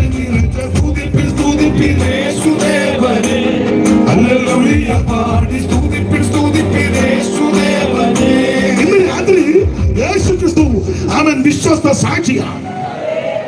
അപ്പോൾ കർത്താവ് ആരാണെന്ന 5-ാം വാക്യത്തിൽ അവിടെ 3 കാര്യം, 6-ാം വാക്യത്തിലും 3 കാര്യം. അതുകൂടെ അങ്ങ് വായിച്ചോ. 5ഉം 6ഉം വാക്യം ഒന്നുകൂടെ അങ്ങ് വായിച്ചോ. വിശ്വസ്ത സാക്ഷിയും മരിച്ചവരിൽ ആദിജാതനും ഭൂരാജാക്കന്മാർക്ക് അധിപതിയും യേശുക്രിസ്തുവിൽ നിന്നും നിങ്ങൾക്ക് കൃപയും സമാധാനവും ഉണ്ടാകട്ടെ. 6-ാം വാക്യം. അടുത്തത് നമ്മെ സ്നേഹിക്കുന്നവൻ. ഇന്ന് രാത്രി യേശു നിന്നെ സ്നേഹിക്കുന്നു, യേശു നിന്നെ ഇഷ്ടപ്പെടുന്നു. യേശുവിന് നിന്നെ കൊണ്ട് ആവശ്യമുണ്ട്. എന്നെ ആരും സ്നേഹിക്കുന്നില്ല, ഞാൻ എല്ലാവരും വെറുക്കപ്പെട്ട് എന്തിനാ ജീവിക്കുന്നത്? ജീവിതം കൊടുക്ക, അവസാനിപ്പിക്ക. ഇനി ആത്മഹത്യ മാർഗമുള്ള അല്ല. എന്റെ പ്രിയ സുഹൃത്തെ, സ്നേഹിത, അവൻ മാതാവേ, പിതാവേ, നിന്നെ സ്നേഹിക്കുന്ന ഒരു യേശുവുണ്ട്, നിന്നെ ഇഷ്ടപ്പെടുന്ന ഒരു യേശുവുണ്ട്, നിന്നെ രക്ഷിക്കുന്ന ഒരു യേശുവുണ്ട്, നിന്നെ അവൻ ആദരിക്കുന്ന ഒരു യേശുവുണ്ട്. ഇന്ന് രാത്രി അവിടുന്ന് നമ്മെ സ്നേഹിക്കുന്ന ദൈവമാണ്. ദൈവം സ്നേഹം തന്നെയാണല്ലോ. പക്ഷേ ക്രിസ്ത്യാനികളോടും ബെന്തിക്കോസുകാരോടും പറയാം, വചനത്തിലുള്ള കാര്യം തന്നെ. ഈ കാണുന്ന സഹോദരനെ സ്നേഹിക്കാത്ത നീ എങ്ങനെ കാണാത്ത ദൈവത്തെ സ്നേഹിക്കും? ഒരു സഭയിലാ കൂടുന്നത്, തമ്മിൽ മിണ്ടത്തുമില്ല, കൈ കൊടുക്കത്തുമില്ല. രണ്ടുപേരിൽ നിന്ന് പാടുക സ്നേഹത്തിനാഴവും. എന്തിനാടാ ചുമ്മാ നാട്ടുകാരെ കൊണ്ട് പറയിപ്പിക്കാൻ? ഉപദേശിയായിട്ട് കൊമ്പ ചില സഭയിൽ, പാസുമായിട്ട് കൊമ്പ. എന്നിട്ട് ഞായറാഴ്ച 10 മണിയാകുമ്പോൾ അവനൊരു നമ്പറുമായിട്ട് അവിടെ ഇരിക്കുക, ഉപദേശി ഇവിടെ ഇരിക്കുക. അവൻ അവിടെ ഇരുന്നിട്ട് ഉപദേശിയോടാ, എണ്ണയുണ്ടോ നിൻ വിളക്കിൽ? പാസ്വേഡാ ഞായറാഴ്ച 10:30. എണ്ണയുണ്ടോ നിൻ വിളക്കിൽ? ചിലടത്ത് ഉപദേശിമാരും വില്ലന്മാരാ. പിന്നെ ഉടനെ അവര് ഇവിടുന്ന് അങ്ങോട്ട് രാജനേശു വന്നിടും. മതി ഒരുങ്ങിയാ മതിയായിരുന്നു. ഇത് അങ്ങോട്ടും ഇങ്ങോട്ടും വാത് കെട്ടാനും കൊമ്പ് കോർക്കാനും വൈരാഗ്യത്തിനുള്ള ഇടമല്ലെന്നാണ്.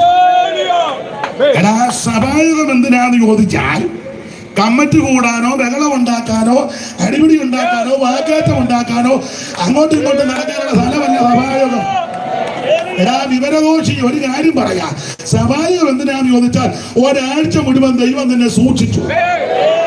എന്റെ ഭാഷ പറയാം, നിന്നെ മാത്രമാണോ, നിന്റെ വെമ്പിളയും അവൻ കൊച്ചുങ്ങളെയൊക്കെ ദൈവം സൂക്ഷിച്ചു. വാഹനത്തിൽ യാത്ര ചെയ്തു, വഴി നടന്നു പോയി, ഏതെല്ലാം മേഖലകളിൽ പോയി ഭദ്രമായി ദൈവം തന്നെ സൂക്ഷിച്ചതാ.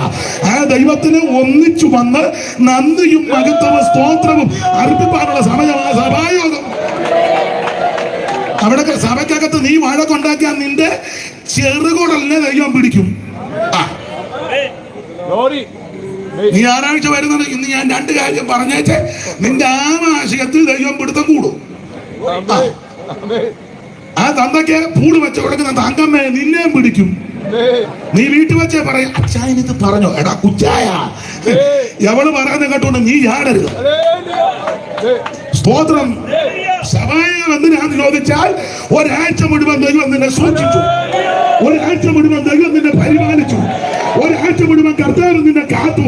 ആ ദൈവത്തിന് നന്ദി അർപ്പിക്കണം.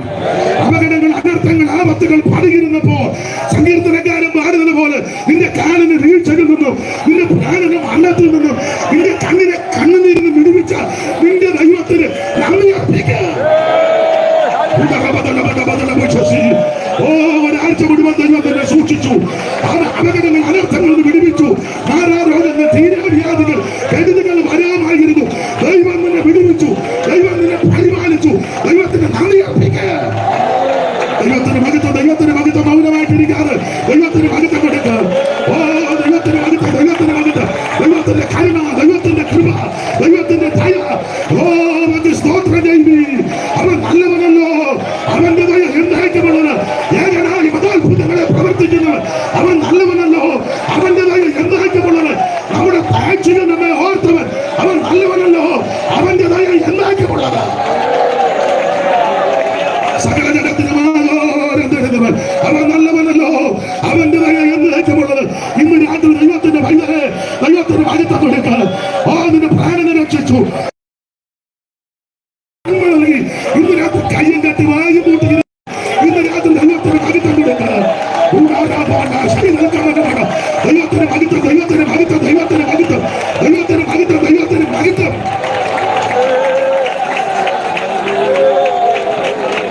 അജയിൽ എനിക്കവൻ തണലേകി താങ്ങി എന്നെ വീഴ്ചയിൽ വാരി കൈയടിച്ചു. അജയിൽ എനിക്കവൻ തണലേകി അവൻ താങ്ങി എന്നെ വീഴ്ചയിൽ വാരി നടത്തി. കൂടെ ചെന്നെ കണ്ടു നീ പൊൽക്കാരത്ത് കുടിക്കുന്ന മനസ്വർഗ സന്തോഷത്താൽ. കൂടെ ചെന്നെ കണ്ടു നീ പൊൽക്കാരത്ത് കുടിക്കുന്ന മനസ്വർഗ സന്തോഷത്താൽ. അവൻ ജീവന്റെ ഉറവിടം ക്രിസ്തുവത്രേ.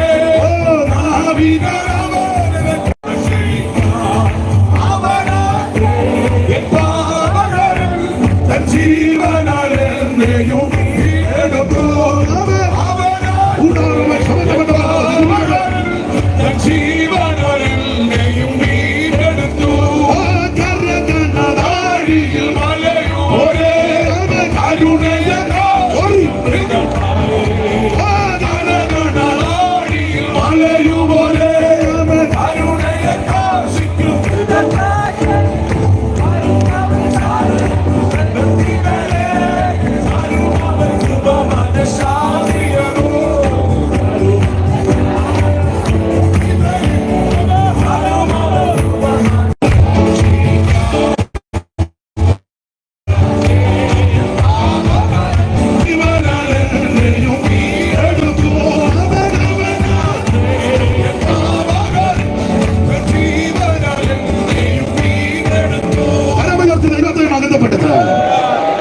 എന്നെ കേൾക്കുന്ന പ്രിയരെ, യേശു നിന്നെ സ്നേഹിക്കുന്നു. യേശു നിന്നെ ദൈവ സ്നേഹമാകട്ടോ. കാണുന്ന സഹോദരനെ സ്നേഹിക്കാത്ത നീ എങ്ങനെ കാണാത്ത ദൈവത്തെ സ്നേഹിക്കും?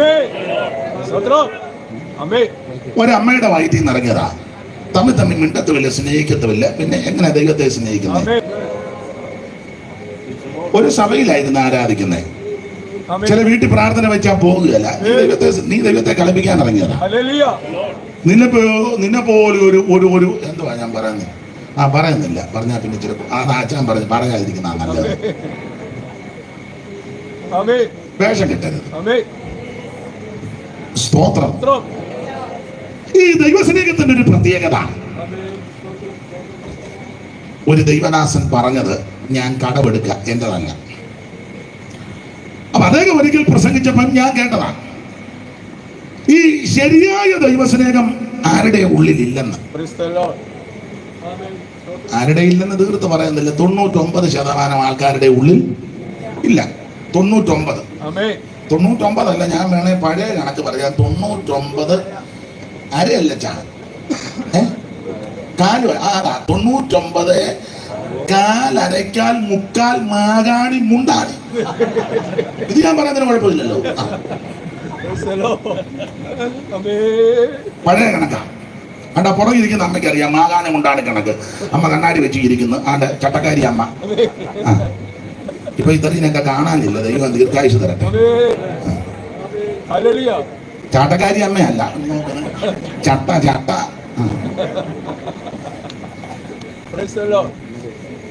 അപ്പോ 99% ആൾക്കാർക്ക് ദൈവസ്നേഹമില്ല, പരമാർത്ഥമാണ്.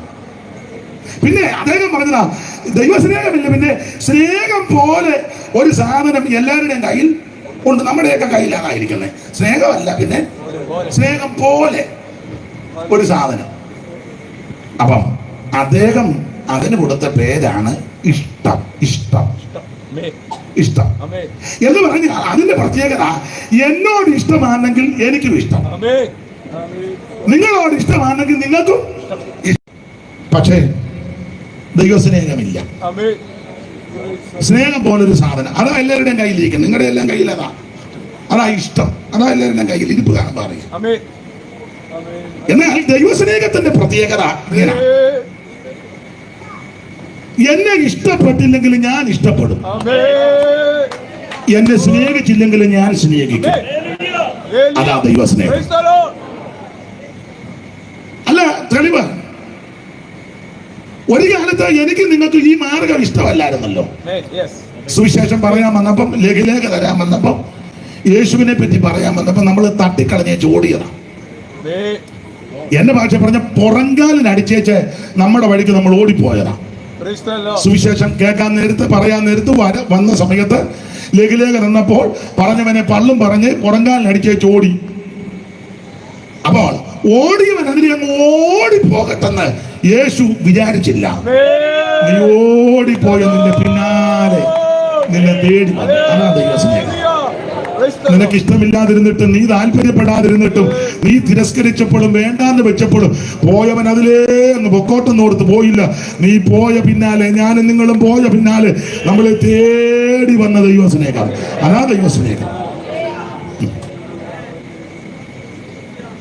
ഇന്ന് പാടാൻ വയ്യ, തൊണ്ടയ്ക്ക് ബുദ്ധിമുട്ടുണ്ട്, മൈക്കും എനിക്ക് അത്ര സുഖമായിട്ട് വരുന്നില്ല.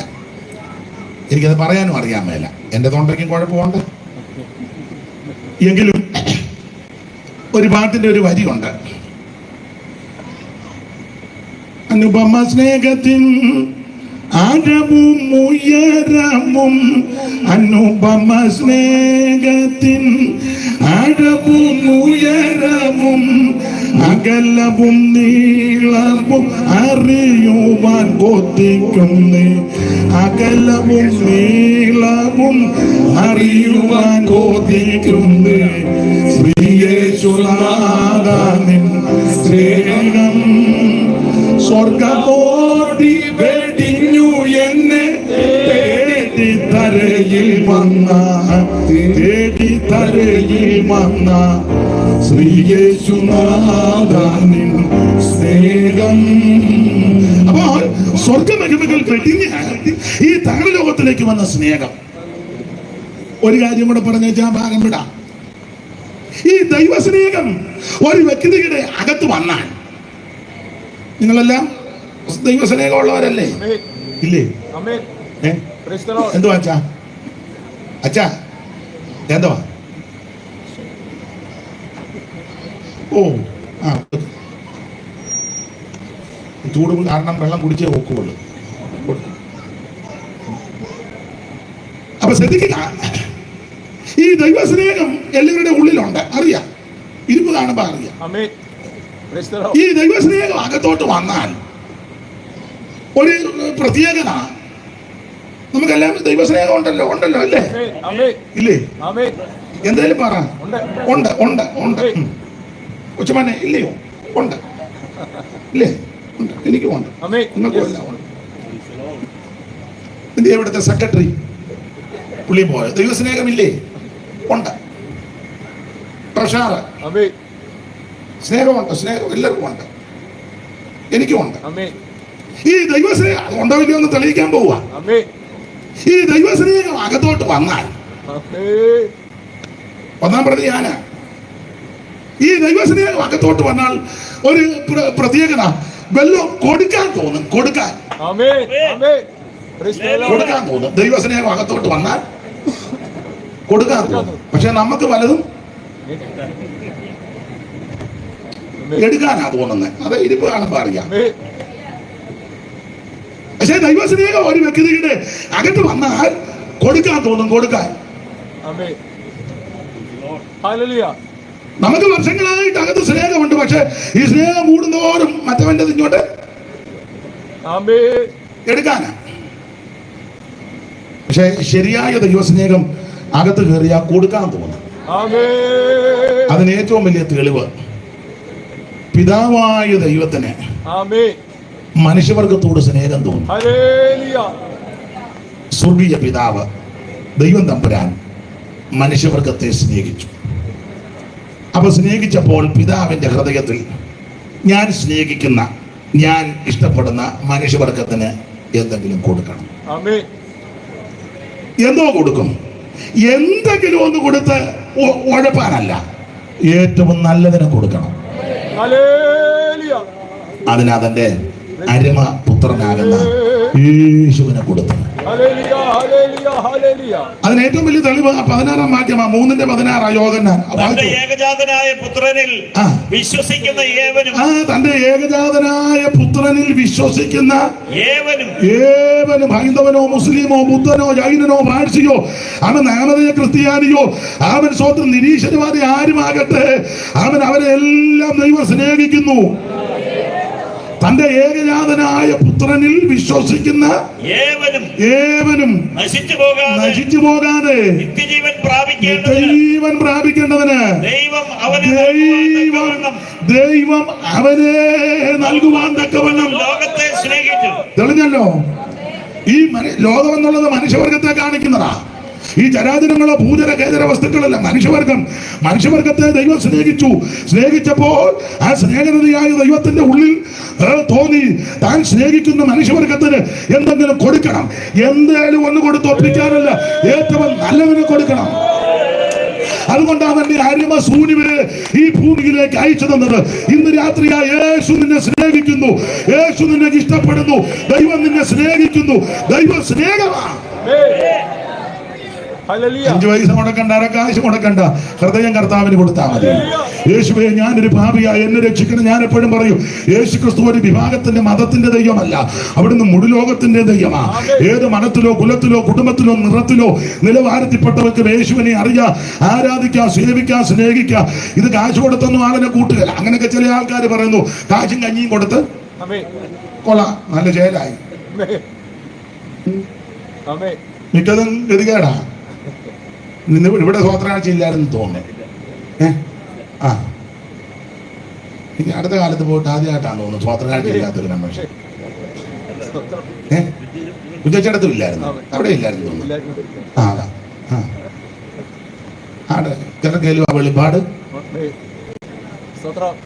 ഞാന് ചിലരോട് പറയും, സ്വോത്രാഴ്ചയൊക്കെ മേടിക്കുമ്പം ആ വരുന്നവർക്ക് കുറഞ്ഞ പക്ഷെ ഒരു ഗ്ലാസ് കാപ്പി എങ്കിലും കൊടുത്ത് പിന്നെ മേടിച്ചാൽ മാത്രം നമുക്ക് അതിലേ പറഞ്ഞു കിട്ടും.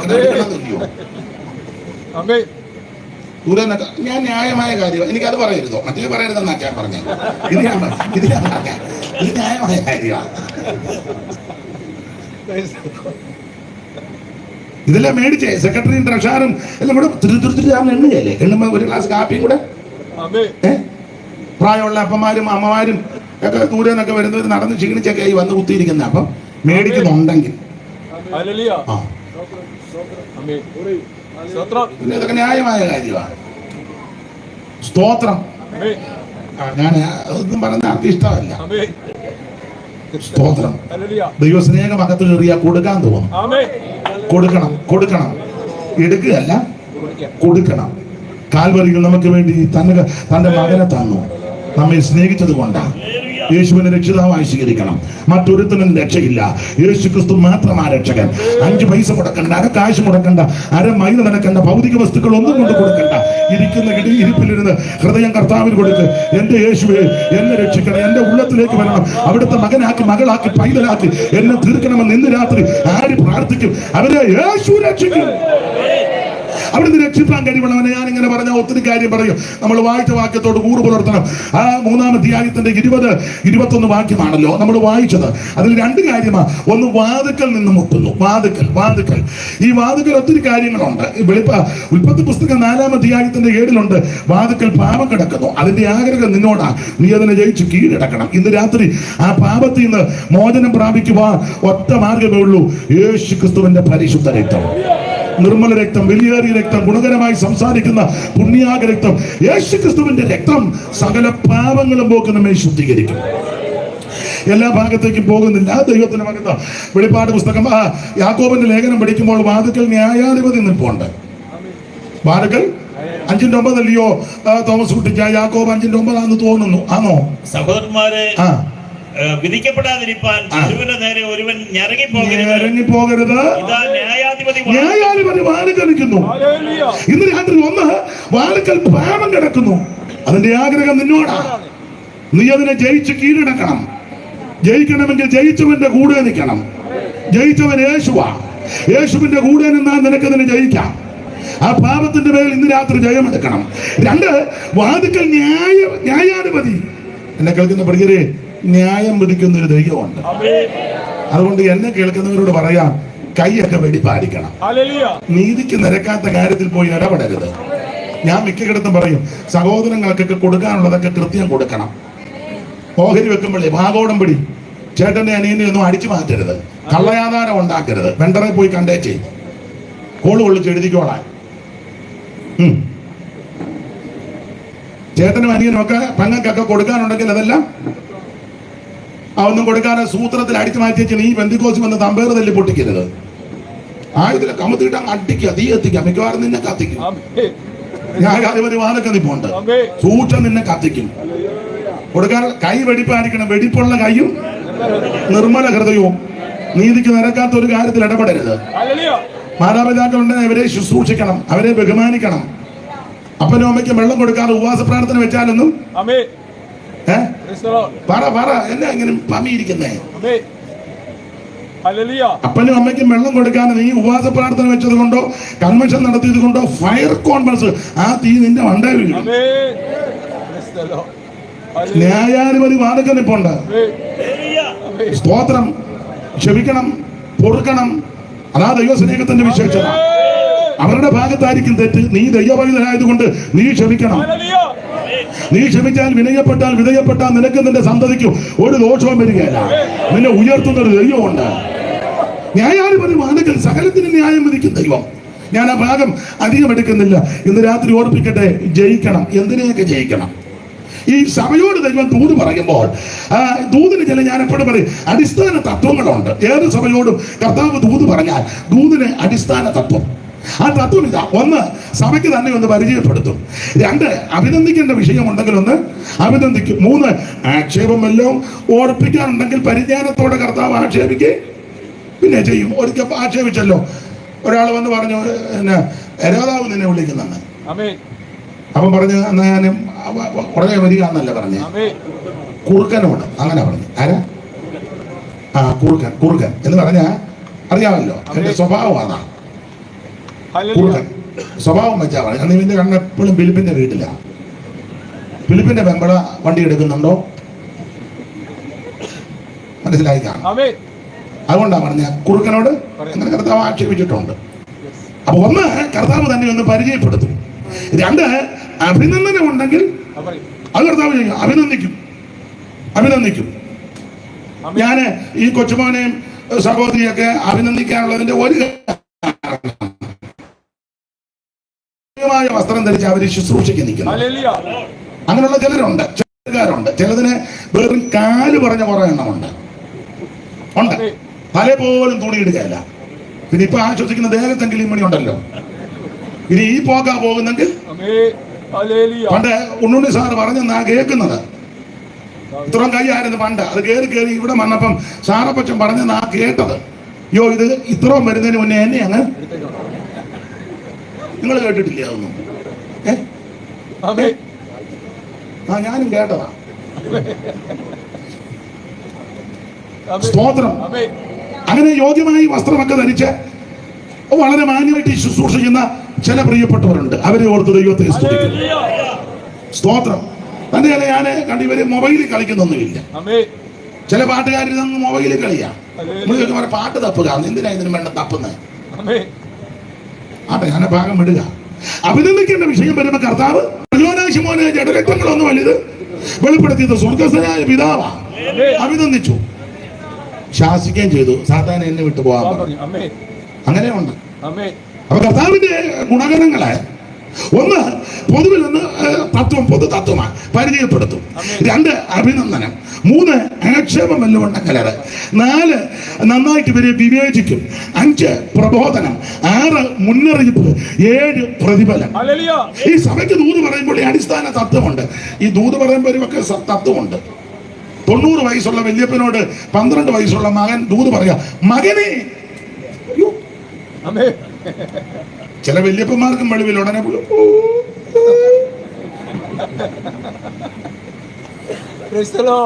ഇനി കൊച്ചൻ അറിയാൻ മേലെ പറഞ്ഞുകൊണ്ട് അപ്പച്ചനോട് ദൈവാത്മാവ് ഇടപെടണം. അങ്ങനെ പറഞ്ഞതിന് കുഴപ്പമൊന്നും ഇല്ല. അതിനാ പ്രായമുള്ളപ്പന് മകനെ പുള്ളി വിവരമൊന്നുമില്ല. വിവരം വെക്കാനുള്ള പുസ്തകമായതെന്ന് ഞാൻ തുടക്കത്തിൽ. അപ്പൊ എന്തായാലും കർത്താവ് ഈ പൊതു തത്വത്തിൽ തന്നെ ഒന്ന് പരിചയപ്പെടുത്തും. ആ വെളിപ്പാട് പുസ്തകം 3-ാം അധ്യായത്തിൽ തന്നെ പരിചയപ്പെടുത്തിയല്ലോ. ലവോദിക്ക സഭയ്ക്ക് പരിചയപ്പെടുത്തി. 14-ാം വാക്യം വലിയ സൃഷ്ടിച്ച വായിച്ചേ. ലവോദിക്കയിലെ സഭയുടെ ദൂതൻ എഴുതുക, വിശ്വസ്തനും സത്യവാനുമായ സാക്ഷിയായി ദൈവസൃഷ്ടിയുടെ ആരംഭമായ ആമേൻ എന്നുള്ളവൻ അരുളി ചെയ്യുന്നു. അവൻ കർത്താവ് പരിചയപ്പെടുത്തി. ഈ പരിചയം കണ്ടമാനം അതിര് കവിയരുത്, കണ്ടമാനം പരിചയപ്പെടുത്തരുത്. ഒറ്റ വാക്കിലൊന്ന് പരിചയപ്പെടുത്താം. വിശ്വസ്ത സാക്ഷി. ഞാൻ നിങ്ങളും ആരാധിക്കുന്ന നമ്മളെ രക്ഷിച്ച യേശു വിശ്വസ്ത സാക്ഷി.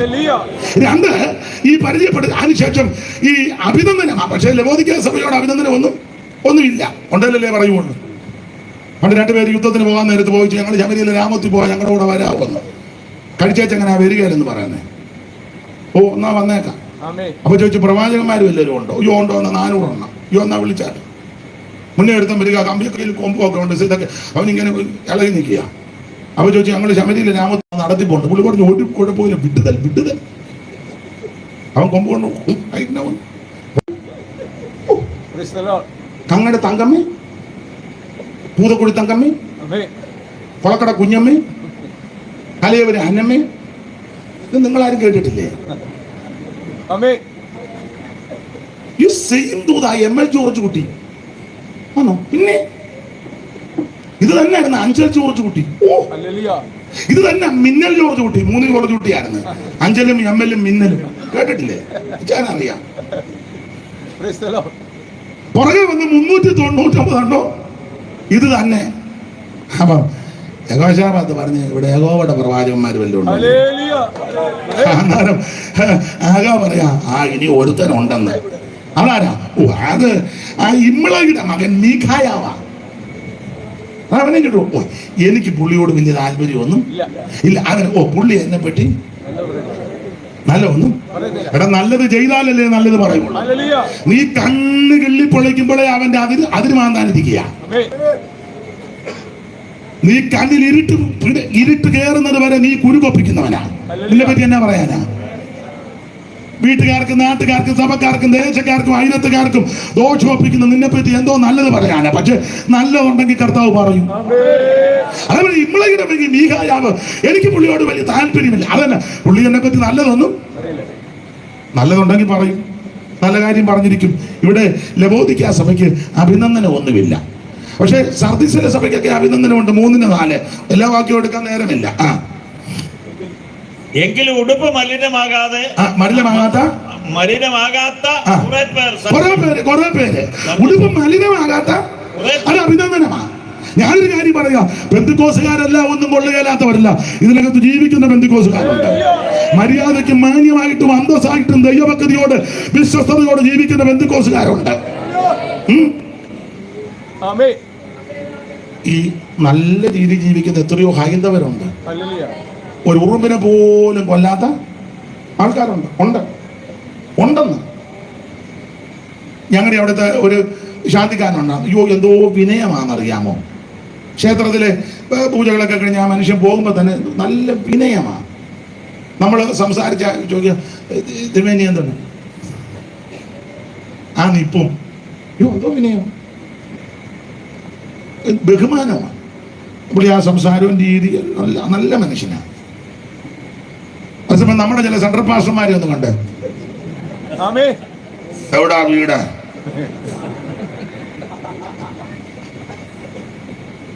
ഏത് സെന്ററാ,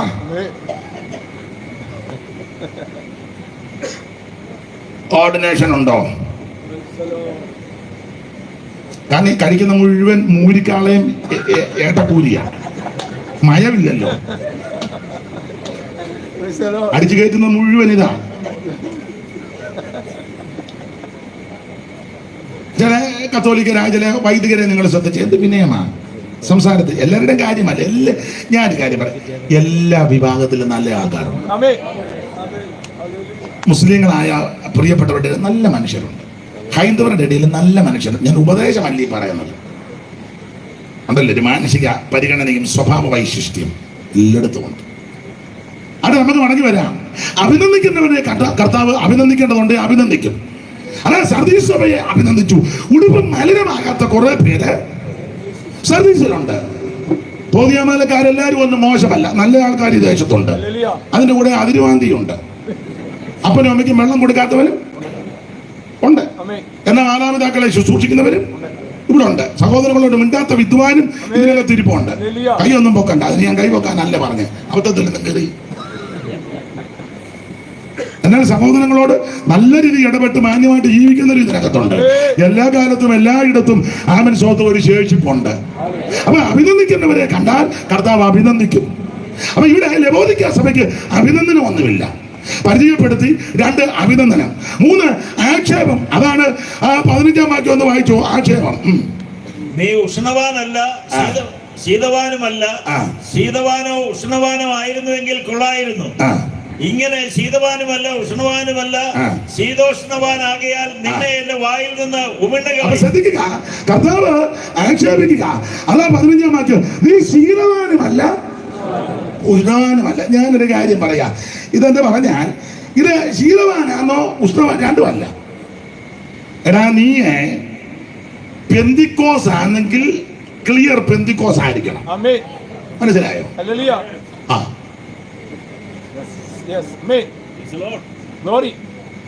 ശരിയായിരിക്കണം. പെന്തിക്കോസിന് അതിന്റെ ഉപദേശമുണ്ട്. അല്ലാതെ കുത്തഴിഞ്ഞ് കാള കളിച്ച് കിടക്കുന്ന മാർഗമല്ല. ഇതിന് പ്രധാനപ്പെട്ട ഉപദേശങ്ങൾ: 1, മാനസാന്തരപ്പെട്ട് യേശു ക്രിസ്തുവിനെ രക്ഷിതാവായി സ്വീകരിക്കണം. അടുത്തത് വെള്ളത്തിൽ മുങ്ങി പിതാവിന്റെയും പുത്രന്റെയും പരിശുദ്ധാത്മാവിന്റെ നാമത്തിൽ സ്നാനപ്പെടണം. ഇതിന്റെ ഉപദേശം അതാണ്. നീ ആത്മസ്നാനം പ്രാപിക്കണം. നിന്നെന്ന് ചിലര് പറയുന്നുണ്ട്. ഞാൻ തുടക്കത്തിൽ പറഞ്ഞ് ഞാൻ തർക്കിക്കാനില്ല, എന്നെ വിളിക്കുകയും ചെയ്യരുത്. പക്ഷെ വചനത്തെ കൂട്ടുപിടിച്ച് വിനയത്തോടെ പറയാ, നിന്നിട്ടില്ല. ഇല്ല, ഇപ്പോൾ ഇത് അനുഭവിച്ചുകൊണ്ടിരിക്കുക. സ്തോത്രം. പ്രാർത്ഥിക്കുക. ഇത് ആരുടെയും കുത്തകയൊന്നുമല്ല, ദൈവത്തിന്റെ ദാനം.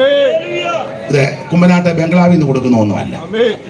പുനലൂര് അവിടെ എന്താ ബംഗ്ലാവ് എന്നാണോ പറയാനേ, ഓഫീസ് അവിടെ നിന്ന് ഇറക്കി വിടുന്നതാണിത്. തോമാച്ചാന്റെ കുടുംബത്തിൽ നിന്ന് ചാര തോമാച്ചാന്റെ കുടുംബത്തിൽ അയ്യാവണ്ണ സാറിന്റെ കുടുംബ സ്വത്തല്ല. AC ശോമയില് വട AG അടപ്പനാങ്കണ്ടത്തിലെ അവിടെ അടപ്പനാങ്കണ്ടത്തിലെ കുടുംബ സ്വത്തല്ല. മന്തക്കുഴി യോടുപദേശി പരിയാരം പുള്ളിയുടെ സ്വത്തല്ല ഇത്. ഇത് കുക്ക് സാഹിബ് അമേരിക്കയിൽ നിന്ന് കൊണ്ടുവന്നതല്ല, അല്ലെന്ന്. ഇത് കല്ലുമല കുഞ്ഞുവാനച്ചാന്റെ കുടുംബ സ്വത്തല്ല. ഏതാ? അഭിഷേകവേ. സ്തോത്രം, സ്തോത്രം. ഇത് പാസ്റ്റർ പോളിന്റെ കുടുംബത്തിൽ നിന്ന്, രാമൻകുട്ടിയുടെ വീട്ടിൽ നിന്ന് കൊണ്ടുവന്നതല്ല. അല്ല, അല്ല. ഇത് തങ്കയ്യാച്ചൻ തമിഴ്നാട്ടിൽ നിന്ന് കൊണ്ടുവന്നതല്ല. പരണയത്ത് പോയ കയ്യപ്പറക അഭിഷേകം പ്രാപിച്ചത് തിരുവനന്തപുരം ഭരണ അവിടുത്തെ കുടുംബ സ്വത്തല്ല. ആരും നിൽക്കുന്നതിലെ പന്തളം മത്തായിച്ചന്റെ കുടുംബ സ്വത്തും അല്ലിത്, അല്ലെന്ന്. സ്തോത്രം, സ്തോത്രം, സ്തോത്രം. Praise the Lord. ഇതാരുടെ കുടുംബ സ്വത്തല്ല, ഇത് ദൈവത്തിന്റെ ദാനമാണ്. ഇന്ന് രാത്രി നീ വിശ്വസിക്ക്, നീ ആഗ്രഹിക്ക്, നീ ദൈവത്തോട് അപേക്ഷിക്ക്. ദൈവം തന്റെ അഭിഷേകം നിന്റെ മേൽ പകരും. Price the Lord. അനുഭവിക്കുന്ന ദൈവമക്കളെ ഓർത്ത് ഇന്ന് രാത്രി ദൈവത്തെ സ്തുതിക്കുക. ഇടയ്ക്ക് കയറി ഒരു കാര്യം മോനെ മയക്കുന്നത് പോലെ എനിക്ക് കൂടെ കൂടാൻ ഇത് പോകുന്നത് പോലെ എനിക്ക് അങ്ങ് തോന്നുക. ചെറുക്കനാന്ന് ഇന്ന് എന്നെ പ്രാഗും, ഈ മുടിഞ്ഞവൻ കാരണം ഞാനിവിടെ സ്വസ്ഥത കെടുകയാണല്ലോ എന്ന്. എന്നാലും തിരക്കിട്ടില്ല. എന്റെ കുഞ്ഞെ നീ ഇത് കൂട്ടി താടാ എന്റെ അവനെ കാണുന്നില്ല. ദൈവത്തിന്റെ മകത്വം. അങ്ങനെ അങ്ങനെ കൂട്ടി കൂട്ടി വെട്ടെ.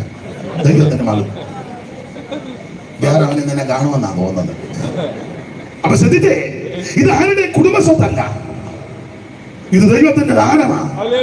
ഞാൻ അഭിഷേകം പ്രാപിച്ച ദൈവമക്കളുടെ ഉറപ്പിന് പറയാം. എടാ, അന്ധകാരവും പോരാട്ടവും ആഭിചാരവും ശുദ്ധരോ മന്ത്രവാദവും ഒക്കെ കൊടികുത്തി വാരുന്ന കുടുംബത്തിലോ ദേശത്തിലോ ഏരിയയിലോ അഭിഷേകം പ്രാപിച്ച് ദൈവാത്മ നിറവുള്ള 10 ചെന്ന് ഇരുന്ന് ഞങ്ങളെ കാണാനൊന്നും വലിയ ചെലവില്ല. ഞാൻ ഒരു ചെലവും ഇവിടെ ഞാന് കഴിഞ്ഞ ആഴ്ച ദോഹയിലൊന്ന് പോയി. അപ്പൊ ഒരു വീട്ടിലെ ഭക്ഷണത്തിന് എന്നെ ക്ഷണിച്ചു. അപ്പം കൊച്ച ഞങ്ങളുടെ സക്കറിയാച്ചന്റെ മോടെ കൊച്ച ചെറുക്കനുമുണ്ട്. അവിടെ അവൾ എന്നോട് പറയുക, നാളെ വീട്ടിലോട്ട് വരുമ്പോഴേ ഇതൊന്നും ഇട്ടോണ്ട് വരരുത്. എന്ത് ചെയ്യുന്നു? ഒരു പാൻറ്റും ഒരു ടീഷർട്ടും സോക്സും കൂടി ഇട്ടോണോ? അവള് സോക്സ് അവർക്ക് അങ്ങോട്ട് തൃപ്തി വരുന്നില്ല. അവൾ എന്നോട് പറഞ്ഞതാണ്, അവളെ അങ്ങോട്ട് തിന്നാൻ വരുമ്പോഴേ. അങ്ങനെ അവള് പറഞ്ഞില്ല. അല്ല, അവിടെ ദൃഷ്ടി വെച്ചപ്പം അത്ര സുഖമായിട്ട് അവക്ക് തോന്നിയില്ല. പരുവക്കേടുകാരനാ. അങ്ങനെ ഇരിക്കട്ടെ. സ്തോത്രം. ഞങ്ങളെ കാണാനൊന്നും വലിയ ചേതമില്ല, വലിയ വിദ്യാനിപുണതയൊന്നും എല്ലാവർക്കും പറയാൻ ഒക്കത്തില്ല. മിക്കതും പത്തി തോറ്റതാ. ഓ, ഞാനേ ഉള്ളെന്ന് തോന്നുന്നു. ഞങ്ങളെല്ലാം പത്തി ജയിച്ചു. ദൈവത്തിന്റെ മഹത്വം. കുടുംബശ്രേഷ്ഠതയൊന്നുമില്ല. പകലോ മറ്റോ ഒന്നുമല്ല, ഇരുട്ടോ മറ്റോ അല്ല, ഒന്നുമല്ല. കാണാൻ വലിയ പിള്ളേരുടെ ഭാഷ പറഞ്ഞാൽ വലിയ ഫിഗർ ഒന്നുമില്ല, സൗന്ദര്യം ഒന്നുമില്ല, വലിയ ശ്രേഷ്ഠതയും വിശേഷതയൊന്നും പറയാനില്ല. തോമാസ് ലീഗ വന്നപ്പം ഉണ്ടല്ലോ 4 കുടുംബത്തെ മുഖ്യന്നാണല്ലോ ചിലര് പറയുന്നത്. അതിലൊന്നും പെട്ടതല്ല. ഒരു കാര്യം പറയാം, കുടുംബശ്രേഷ്ഠതയൊന്നുമില്ലെങ്കിലും കാണാൻ വലിയ ചേതവും ജമാന്തരവും ഒന്നുമില്ലെങ്കിലും വിദ്യാനിപുണതയൊന്നുമില്ലെങ്കിലും ഞങ്ങൾ അഭിഷേകം പ്രാപിച്ചവരാ. ആഭിചാരവും മന്ത്രവാദവും ക്ഷുദ്രവും തന്ത്രവും ഒക്കെ ഉള്ള വീടുകളിലും ദേശത്തുമൊക്കെ പാവം പിടിച്ചത് കാണാനൊന്നും വലിയ ചെലവില്ല. സഹോദരിമാര് കമ്മലും മാലും എല്ലാം പറിച്ചു കളഞ്ഞ് ഞങ്ങളുടെ ഒരു കൊച്ചം പറഞ്ഞില്, എന്തുവാടാ നിങ്ങളുടെ പെണ്ണുങ്ങളെ കണ്ടാൽ മത്തി വെട്ടി കഴിയ പോലാന്ന്. പട്ടമത്തി കമ്മലും മാല എല്ലാത്തിനും തള്ള പറഞ്ഞതാ. പട്ടമത്തി അങ്ങനെയൊക്കെ ഇരിക്കട്ടെ. ആണുങ്ങളെല്ലാം ആണ്ട കരിക്കിന്റെ മോന്ത എത്തിയ പോലെ. നമ്മൾ റോഡിൽ പോകുമ്പോ ഒരു കരിക്ക് കൊണ്ട കൊച്ചുമോനെയും എന്നെയൊക്കെ കണ്ട അങ്ങനെ തന്നെ കരിക്കിന്റെ പിന്നെ ആണെന്ന്. ഞങ്ങളെ കാണാനൊന്നും വലിയ ചെലവൊന്നുമില്ല. ഇങ്ങനെയൊക്കെയാ ഇരിക്കുന്നെങ്കിലും എടാ, കൂടോത്രവും ആഭിചാരവും മന്ത്രമാനമുള്ള വീടുകളിലും ദേശത്തും ഞങ്ങൾ അങ്ങോട്ട് ചെന്നിരുന്ന് മുഴങ്കാലം മടക്കി, ചിലപ്പോ പൊട്ടിയ നമ്പേറായിരിക്കും, അതൊക്കെ അങ്ങോട്ട് എടുത്ത് 2 ശരി പാട്ടുമൊക്കെ ഒന്ന് പാടി ആത്മാവിൽ അങ്ങോട്ട് നിറഞ്ഞ് അന്യഭാഷ പറഞ്ഞ് ദൈവത്തെ മഹത്വപ്പെടുത്തിയ സകല കെട്ടും കൊണ്ടുവന്ന ഇന്ന് രാത്രി പാടുക. അത് അനുഭവിച്ച എത്ര ദൈവമക്കൾ ഇതിനകത്തുണ്ട്. അവൻ നിന്റെ കുടുംബത്തെ തകർക്കുവാൻ, നിന്നെ മുടിച്ചു കളയുവാൻ, നിന്റെ ജീവിതത്തെ തകർത്തു കളയുവാൻ ആഭിചാരത്തിന്റെ മന്ത്രവാദത്തിന്റെ ശക്തികൾ നിനക്കെതിരെ വാരകോരിയപ്പോൾ അഭിഷേകം പ്രാപിച്ച ദൈവമക്കൾ, ആത്മാവിനെ ആരാധിച്ച ദൈവമക്കൾ അങ്ങോട്ട് ചെന്ന് മുടങ്കാല് മടക്കി അന്യഭാഷ പറഞ്ഞ്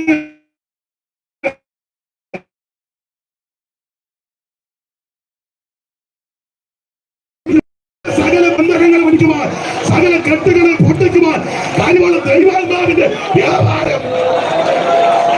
ഇവിടെ ഇരുന്ന് ആരാധിക്കുമ്പോൾ നിന്റെ കുടുംബത്തിനകത്ത് ദൈവം തീയറക്കും. നീ ഇവിടെ ഇരുന്ന് ആരാധിക്കുമ്പോൾ അന്ധകാരത്തിന്റെ കോട്ടകളെ ദൈവം വെട്ടിമാറ്റും. ജാതിക പോരുകൾ, ദേശത്തിന്റെ അധികാരങ്ങൾ വടക്കിനോട് തരികയാണെന്നും തെക്കിനോട് തടുത്തു വെക്കരുതെന്ന് അരുളി ചെയ്ത ദൈവാത്മാവിന്റെ വ്യാപാരം.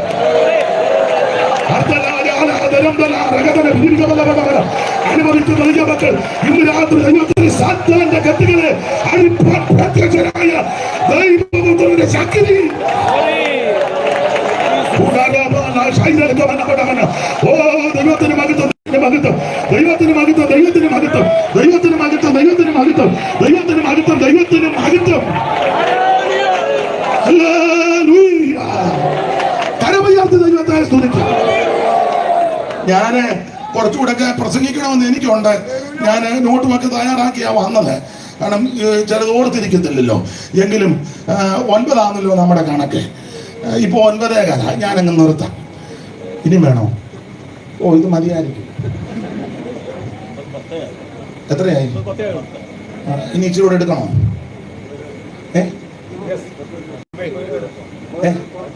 9 വരെ പോവാം. പൊക്കോട്ട. സെക്രട്ടറി പറയുന്നു പൊക്കോട്ടാണ്. ആയിക്കോട്ടെ, പുള്ളിയാണല്ലോ പറയേണ്ടത്. പിന്നെ ദൈവത്തിന്റെ മഹത്വം. അതുകൊണ്ട് ഇന്ന് രാത്രി ഇത് പെന്തിക്കോസിന് ഉപദേശം ഉണ്ടെന്ന് ഉണ്ട്. മാനസാന്തരപ്പെട്ട യേശുവിനെ രക്ഷിതമായി സ്വീകരിക്കണം. നീ കുരിശുമൂക്കില്ല എന്ന് പറഞ്ഞാലൊന്നും സ്വർഗത്തിൽ പോകുകയല്ല. പരലോകത്തെത്തി എന്ന് പറഞ്ഞാലും സ്വർഗം കാണുകയല്ല. ഇല്ല. പള്ളിക്ക് സ്ഥലം കൊടുത്തത് കൊണ്ടോ, പള്ളിക്ക് സ്ഥലം കൊടുത്ത് പള്ളി പണിതത് കൊണ്ടോ, കുരിശും തൊട്ടി പണിത് കൊടുത്തത് കൊണ്ടോ, പെന്തിക്കോസ് ഹോള് പണിത് കൊടുത്തത് കൊണ്ടോ, സ്ഥലം കൊടുത്തത് കൊണ്ടോ, ഉപദേശമാർക്ക് ജാപ്പാട് കൊടുത്തത് കൊണ്ടൊന്നും സ്വർഗത്തിൽ പോകുകയല്ല. അവൻ സ്വർഗത്തിൽ പോകണമെങ്കിൽ രക്ഷിക്കപ്പെടണം. മറ്റൊരുത്തനും രക്ഷയില്ല. യേശുക്രിസ്തു മാത്രമാ രക്ഷിതാവ്. മാത്രമല്ല, രക്ഷിക്കപ്പെട്ട് കഴിഞ്ഞാൽ വെള്ളത്തിൽ പൊങ്ങി സ്നാനപ്പെടണം. സ്നാനം പെന്തിക്കോസുകാർ ഒപ്പിച്ചതല്ല, വേറെ പുസ്തകത്തിലെ പ്രമാണമാണ്. അത് പിതാവിന്റെയും പുത്രന്റെയും പരിശുദ്ധാത്മാവിന്റെ നാമത്തിൽ സ്നാനപ്പെടണം. ഇതിന്റെ ഉപദേശം ഇതാ. നീ ആത്മസ്നാനം പറഞ്ഞ് അഭിഷേകത്തിൽ ദൈവത്തെ മഹത്വപ്പെടുത്തണം. തിരുമേശ എടുക്കണം. ചിലടത്ത് മാസത്തിൽ 1, ചിലടത്ത് മെയിൻ ആള് വന്നെങ്കിലേ ഇത് മുറിക്കുള്ളൂ. ഇതാ ലോക്കൽ സഭയുടെ ശുശ്രൂഷകൻ ഇത് ചെയ്യുവാൻ തന്മയത്വമുണ്ടെങ്കിൽ പ്രാർത്ഥിച്ച് ചെയ്യണം. അപ്പൊ എടുക്കുന്നെന്ന് പറയുമ്പോ പാനപാത്രം എടുക്കരുത്. ബോധമില്ലാത്തവനെ ചെയ്യാതിരിക്കുന്നതാ. പുറക്കെടുക്കാനുമുണ്ട്. പരിജ്ഞാനവും ഇവരോ ശുശ്രൂഷയ്ക്ക് തന്മയത്വമുണ്ടെങ്കിൽ മുടക്കരുത്. ഒരു കാര്യം ഉറപ്പിച്ച് നിറവേറ്റ, തിരുമേശയില്ലാത്ത ആരാധന ആൾക്കാരെല്ലാം കൂടെ ഞായറാഴ്ച കൂടുന്നേ ഉള്ളൂ. തിരുമേശ ഇല്ലാത്ത ആരാധനയല്ല. ഇത് മാസത്തിലൊന്നും നടത്തേണ്ടതല്ല. ഇതിനൊക്കെ ഉപദേശമാണ്. മിണ്ടുന്നില്ലല്ലോ. ചെറിയ ആൾക്കാര് 3 ദിവസം ഉപവസിച്ച് പ്രാർത്ഥിച്ചേച്ച് എപ്പോഴും ഒരുങ്ങിയിരിക്കണം. 3 ദിവസത്തെ ഉപവാസ പ്രാർത്ഥന. ഞാൻ ഉപവാസ പ്രാർത്ഥന ഇന്നാൾ പറഞ്ഞ പോലെ കിണ്ണനടിയാ ഉപവാസ പ്രാർത്ഥനയാണ്. പണ്ട് ഈ അമ്മയ്ക്കൊക്കെ അറിയാം, കോഴിയെ കുത്തിച്ചിറക്കും. ഞങ്ങളുടെ അമ്മയും ചെയ്തിറക്കിയിട്ടുണ്ട്. അപ്പം കുത്തിച്ചിറങ്ങുമ്പോൾ 21 ദിവസം കണ്ടു കഴിഞ്ഞാൽ അത് ചിലത് പൊളിച്ചിറക്കും. ഇറക്കുമ്പോൾ ഇതിൻ്റെ ചുണ്ടയിലൊരു പാടുണ്ട്, പൊളിച്ച് കളയാം അമ്മ. നെടിയരിയോ പൊടിയരിയോ കല്ലേ വെച്ച് നന്നായിട്ട് പൊടിച്ചേച്ച് കോഴിക്കുഞ്ഞിന് കൊടുക്കും. എന്നിട്ട് അമ്മ ചെയ്യുന്നതാണ് പച്ചമഞ്ഞൾ കല്ലേ വെച്ച് അരച്ച് വെള്ളത്തിൽ കലക്കി ഒരു പാത്രത്തിൽ പൊടിയരി ഈ കോഴിക്കുഞ്ഞുങ്ങൾ ഇത് കൊത്തി ഇതിലൊന്ന് മുത്തി. എം പി ചാക്കോ സാറ് പറഞ്ഞത് നിങ്ങൾ സ്തോത്രം പറയുകയാണ്. ആയുസിൽ ആദ്യം ഭക്ഷണം തന്നതിനാൽ നീ കഴിക്കുമ്പോൾ വല്ലതും തോത്രം പറയുന്നു. അല്ല, കവളുവാരാണ്ടെന്ന് അറിഞ്ഞിരിക്കുക തോത്രം. പണ്ടൊരാൾക്ക് പറഞ്ഞു, ഇപ്പം ജോർജ് കുട്ടി പ്രാർത്ഥിക്കുമെന്ന്. അന്നേരം താറാമോട്ട വായിക്കാതെ എന്ന് പറഞ്ഞാൽ നിനക്കൊക്കെ വേണേ പ്രാർത്ഥിച്ചാൽ മതിയെന്ന്. ഈ കോഴിക്കുഞ്ഞുങ്ങൾ ദൈവത്തെ സ്തുതിക്കുക. അപ്പൊ ഇങ്ങനെയുള്ള ഈ കോഴിക്കുഞ്ഞുങ്ങൾ ചില ഈ തള്ളയുടെ കൂടെ വിടുമ്പം കോഴിക്കുഞ്ഞുങ്ങൾ ഇറങ്ങുന്ന സമയത്ത് മേളിൽ 2-3 കക്ഷികൾ വട്ടം വിട്ട് പറക്കുന്നുണ്ട്, പരുന്തോ പുള്ളോ ഒക്കെ. ചില കോഴിക്കുഞ്ഞുങ്ങള് ഈ ഇതിന് സിഗ്നലുണ്ട്, അമ്മയുടെ ചിറകിന്റെ കീഴെ നിന്നോണം. ഞാനൂലൊക്കെ വരുമ്പോ അമ്മ അത് വലിയ ചുണ്ടുകൊണ്ട് കൊത്തി കുഞ്ഞുങ്ങളുടെ പരുവത്തിന് മുറിച്ചിട്ട് കൊത്തി കൊടുക്കും. അപ്പൊ അത് ആ കീഴെ നിന്ന് കഴിക്കണം. എന്നാൽ ചില ബിരുദന്മാര് കൊച്ചുങ്ങളുണ്ട്, അമ്മയുടെ കീഴെ നിന്ന് ഓടി ഞാനൂലിനെ കണ്ടുകൊണ്ട് ഓടും. ഇവൻ അങ്ങോട്ട് ഓടുമ്പോൾ മറ്റവൻ വന്ന് റാഞ്ചി കൊണ്ടുപോകും. അപ്പൊ കോഴി കൊത്തി പറന്ന്, ചില കോഴി ഇച്ചിരിയൊക്കെ പറക്കും. അപ്പൊ അടുക്കള ചിലപ്പോ അമ്മ പെരുമാറുകയാണ്, ഇട്ട ചോടി വരും, ശബ്ദം കേട്ടു നോക്കിയപ്പോ ആണ്ട് പ്ലാവിന്റെ കവട്ടെ കൊണ്ടിരിക്കുന്നു. അപ്പൊ ചിലടത്ത് കട്ടയ്ക്കോ കമ്പിനോ ഒക്കെ എറിയും. ചിലപ്പോ നമ്മളുമൊക്കെ കൂടും, ഒച്ച ഉണ്ടാക്കി. ചിലപ്പം ഇതിന്റെ പിടിയിൽ ഇത് താഴോട്ട് പൊത്തോന്ന് കരിയലയുടെ പുറത്തായിരിക്കും, കിയോന്നും പറഞ്ഞ് വീഴും. അപ്പൊ ഓടിച്ചെന്ന് നോക്കുമ്പം ഇത് പരുവക്കേട് കിടക്കുക, അത് റാഞ്ചിയതല്ലേ, കിയോന്ന്. അപ്പം അമ്മ ചെയ്യുന്നൊരു കാര്യം ഞാൻ കണ്ടിട്ടുണ്ട്, പഴയ അമ്മമാർക്കറിയാം. ഈ കോഴിക്കുഞ്ഞിനെ കൊണ്ടുവന്ന് ഇളന്തിണ്ണയിലോട്ട് ഇട്ടേച്ച് ശാസ്ത്രീയ വശം അറിയാൻ മേല. അമ്മ അകത്ത് ചെന്ന് കിണ്ണനുണ്ട്, പഴയ കിണ്ണനെടുത്ത് ഈ കോഴി ആദ്യം ചെയ്യുന്നത് പച്ചമഞ്ഞൾ കല്ലേ വെച്ച് നന്നായിട്ട് അങ്ങ് അരച്ച് വെച്ച് ഈ കോഴിയുടെ അകം പുറം മുഴുവൻ അങ്ങ് തേച്ച് പിടിപ്പിക്കും. എന്നുവെച്ച് ഇളന്തിണ്ണയിലോട്ട് ഇട്ടേച്ച് കിണ്ണൻ ഒരു കമ്പ് കൊണ്ട് ഇങ്ങനെ ചാരി വെക്കും. കോഴിക്കുഞ്ഞിൻ്റെ അടിയില്ല ചാരി വെച്ചേച്ച് അമ്മ അടുപ്പിൽ നിന്ന് നല്ല തെളിഞ്ഞ ചാരമുണ്ട്, അതിന്റെ ശാസ്ത്രീയ വശം അറിയാൻ മേല. ചാരമെടുത്ത് ഈ കിണ്ണത്തിന്റെ പുറത്ത് വേദറിയേച്ച് കനം കുറഞ്ഞ കമ്പ് കൊണ്ട് ഇങ്ങനെ കിണ്ണത്തിട്ട് ഇങ്ങനെ അടിക്കും. കിണിങ് ഇല്ലേ? ഞാൻ അടിച്ചിട്ടുണ്ട്. അപ്പൊ ഈ അടി അങ്ങോട്ട് ഇല്ല, കോഴിക്കുഞ്ഞിന് അടിയിൽ കിടന്നിട്ട് ഇത് ഉപവാസ പ്രാർത്ഥന.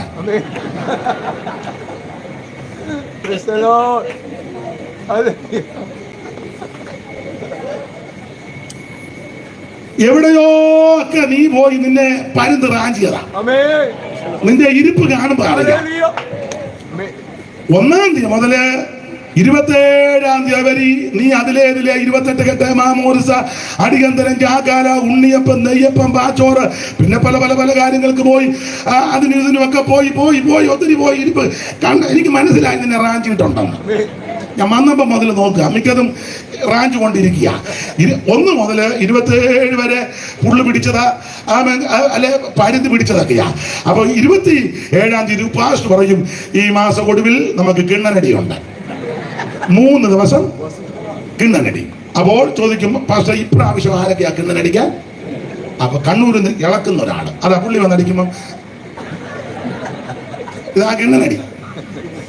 മനസ്സിലാകുന്നുണ്ടോ വല്ലോ? ഞാനൊരു കാര്യം പറയാം, നീ എന്നും ബലപ്പെട്ടിരിക്കണം. അവർ മേൽക്കുമേൽ ബലം പ്രാപിക്കുന്നു. എല്ലാവരും സിയോനിൽ ദൈവസന്നിധിയിൽ ചെന്നെത്തുന്നു.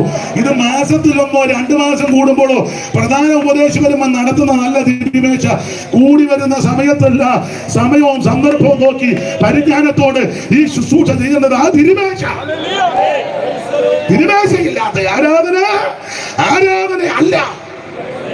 ഇതാ ഇതിന്റെ പെന്തിക്കോസ്തിന്റെ ഉപദേശം. മാത്രമാണോ വേർപാട് പാലിക്കണം. കാണുന്നതിനകത്തെല്ലാം ചെന്ന് തലയിടരുത്. നീ ദൈവപൈതലാണെങ്കിൽ കർക്കശമായി വേർപാട് പാലിക്കണം. പാപത്തോടും ലോകത്തോടും ലോക ഇമ്പത്തോടും ലോകാഡംബരങ്ങളോടും ലോകമോഹങ്ങളോടും അവൻ വിരക്തി തോന്നി അതിനെ ജയിച്ച് കീഴ്പ്പെടുത്തി ഓരോ ദിവസവും ദൈവകൃപയിൽ ശരണപ്പെട്ട് ജയജീവനം നയിക്കണം. കർക്കശമായി വേർപാട് പാലിക്കണം.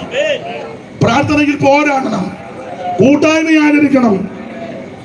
ഓരോ ദിവസവും മാനസാന്തരപ്പെട്ട് പ്രസംഗിക്കുന്ന ഞാനും കേൾക്കുന്ന നിങ്ങളും ഓരോ ദിവസവും സമയവും മാനസാന്തരപ്പെട്ട് വേഗം വരുന്ന കർത്താവിന് എതിരേൽപ്പാൻ എല്ലാവരും ഒരുങ്ങിയിരിക്കണം. ഇതായിരുന്നു ഉപദേശം. പിന്നെ ഇനിയുണ്ട് ഉപദേശം. അതിനകത്ത് പ്രധാന ഒരു ഉപദേശമാണ് വേർപാടിനകത്ത് എല്ലാ കാര്യവും ഉണ്ട്. ഇപ്പൊ ഈ ഉപദേശം ഐക്യമുള്ളവരെ ഒന്നും അല്ലല്ലോ, ആണോ? തലേന്ന് വരുന്നവൻ ഒരു ഉപദേശം പറഞ്ഞു, പിറ്റേന്ന് വരുന്നവൻ വേറൊന്ന് പറഞ്ഞു, ഇരിക്കുന്ന നേരം കിടന്ന് കുഴയുക. നമുക്ക് എങ്ങനെയും ആളിനെ കൂട്ടണം.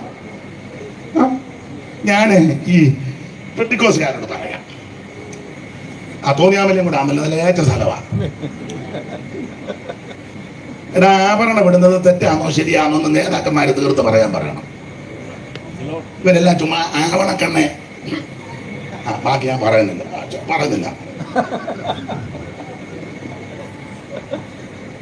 ഇത് തീർത്ത് പറ, എന്നാലും രണ്ടിലൊന്നറിയാം. എന്നാ ഇത് കിടന്ന് കൊലയല്ലേ? മിണ്ടുന്നില്ലല്ലോ. തീർത്ത് കാര്യം പറ. ഇതാ ഇതിന്റെ ഉപദേശം. ഇതിന് ഉപദേശമുണ്ടെന്ന്. ഈ ഉപദേശം കർക്കശമായി പറയണം. അവരുടെ മാത്രമല്ല, ഒത്തിരി ചടങ്ങുകളുണ്ട്. ഇപ്പം 28 മാമോദിസ,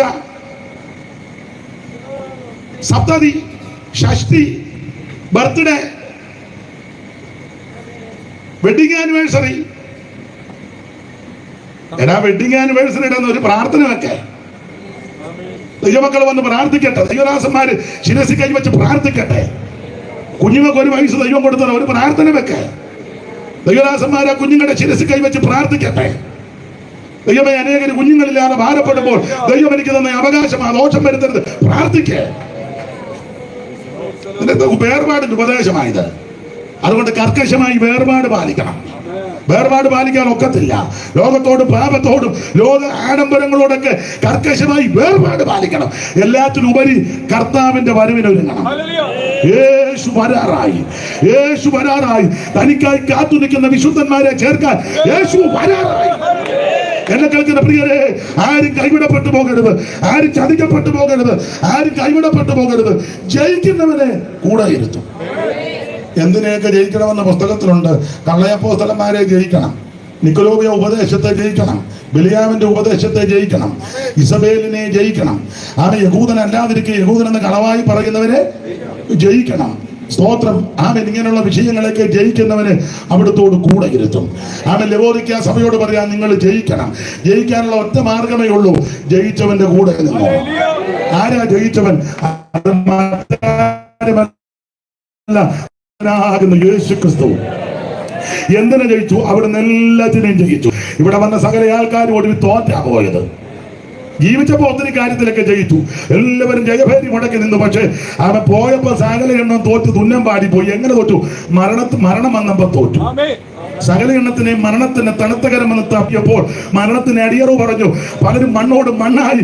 അവൻ മരണ പിടിയിൽ അമർന്ന് തോറ്റപ്പോൾ ഇന്ന് രാത്രി ഓർപ്പിക്കത്തെ മരണത്തെ ജയിച്ച ഒരുവൻ മാത്രമേ ഉള്ളൂ. അത് നസറയനാകുന്ന യേശു ക്രിസ്തു.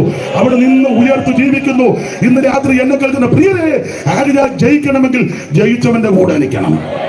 യേശു മാത്രമാണ് രക്ഷകൻ. യേശു ക്രിസ്തുവിൽ കൂടി മാത്രമാണ് രക്ഷ.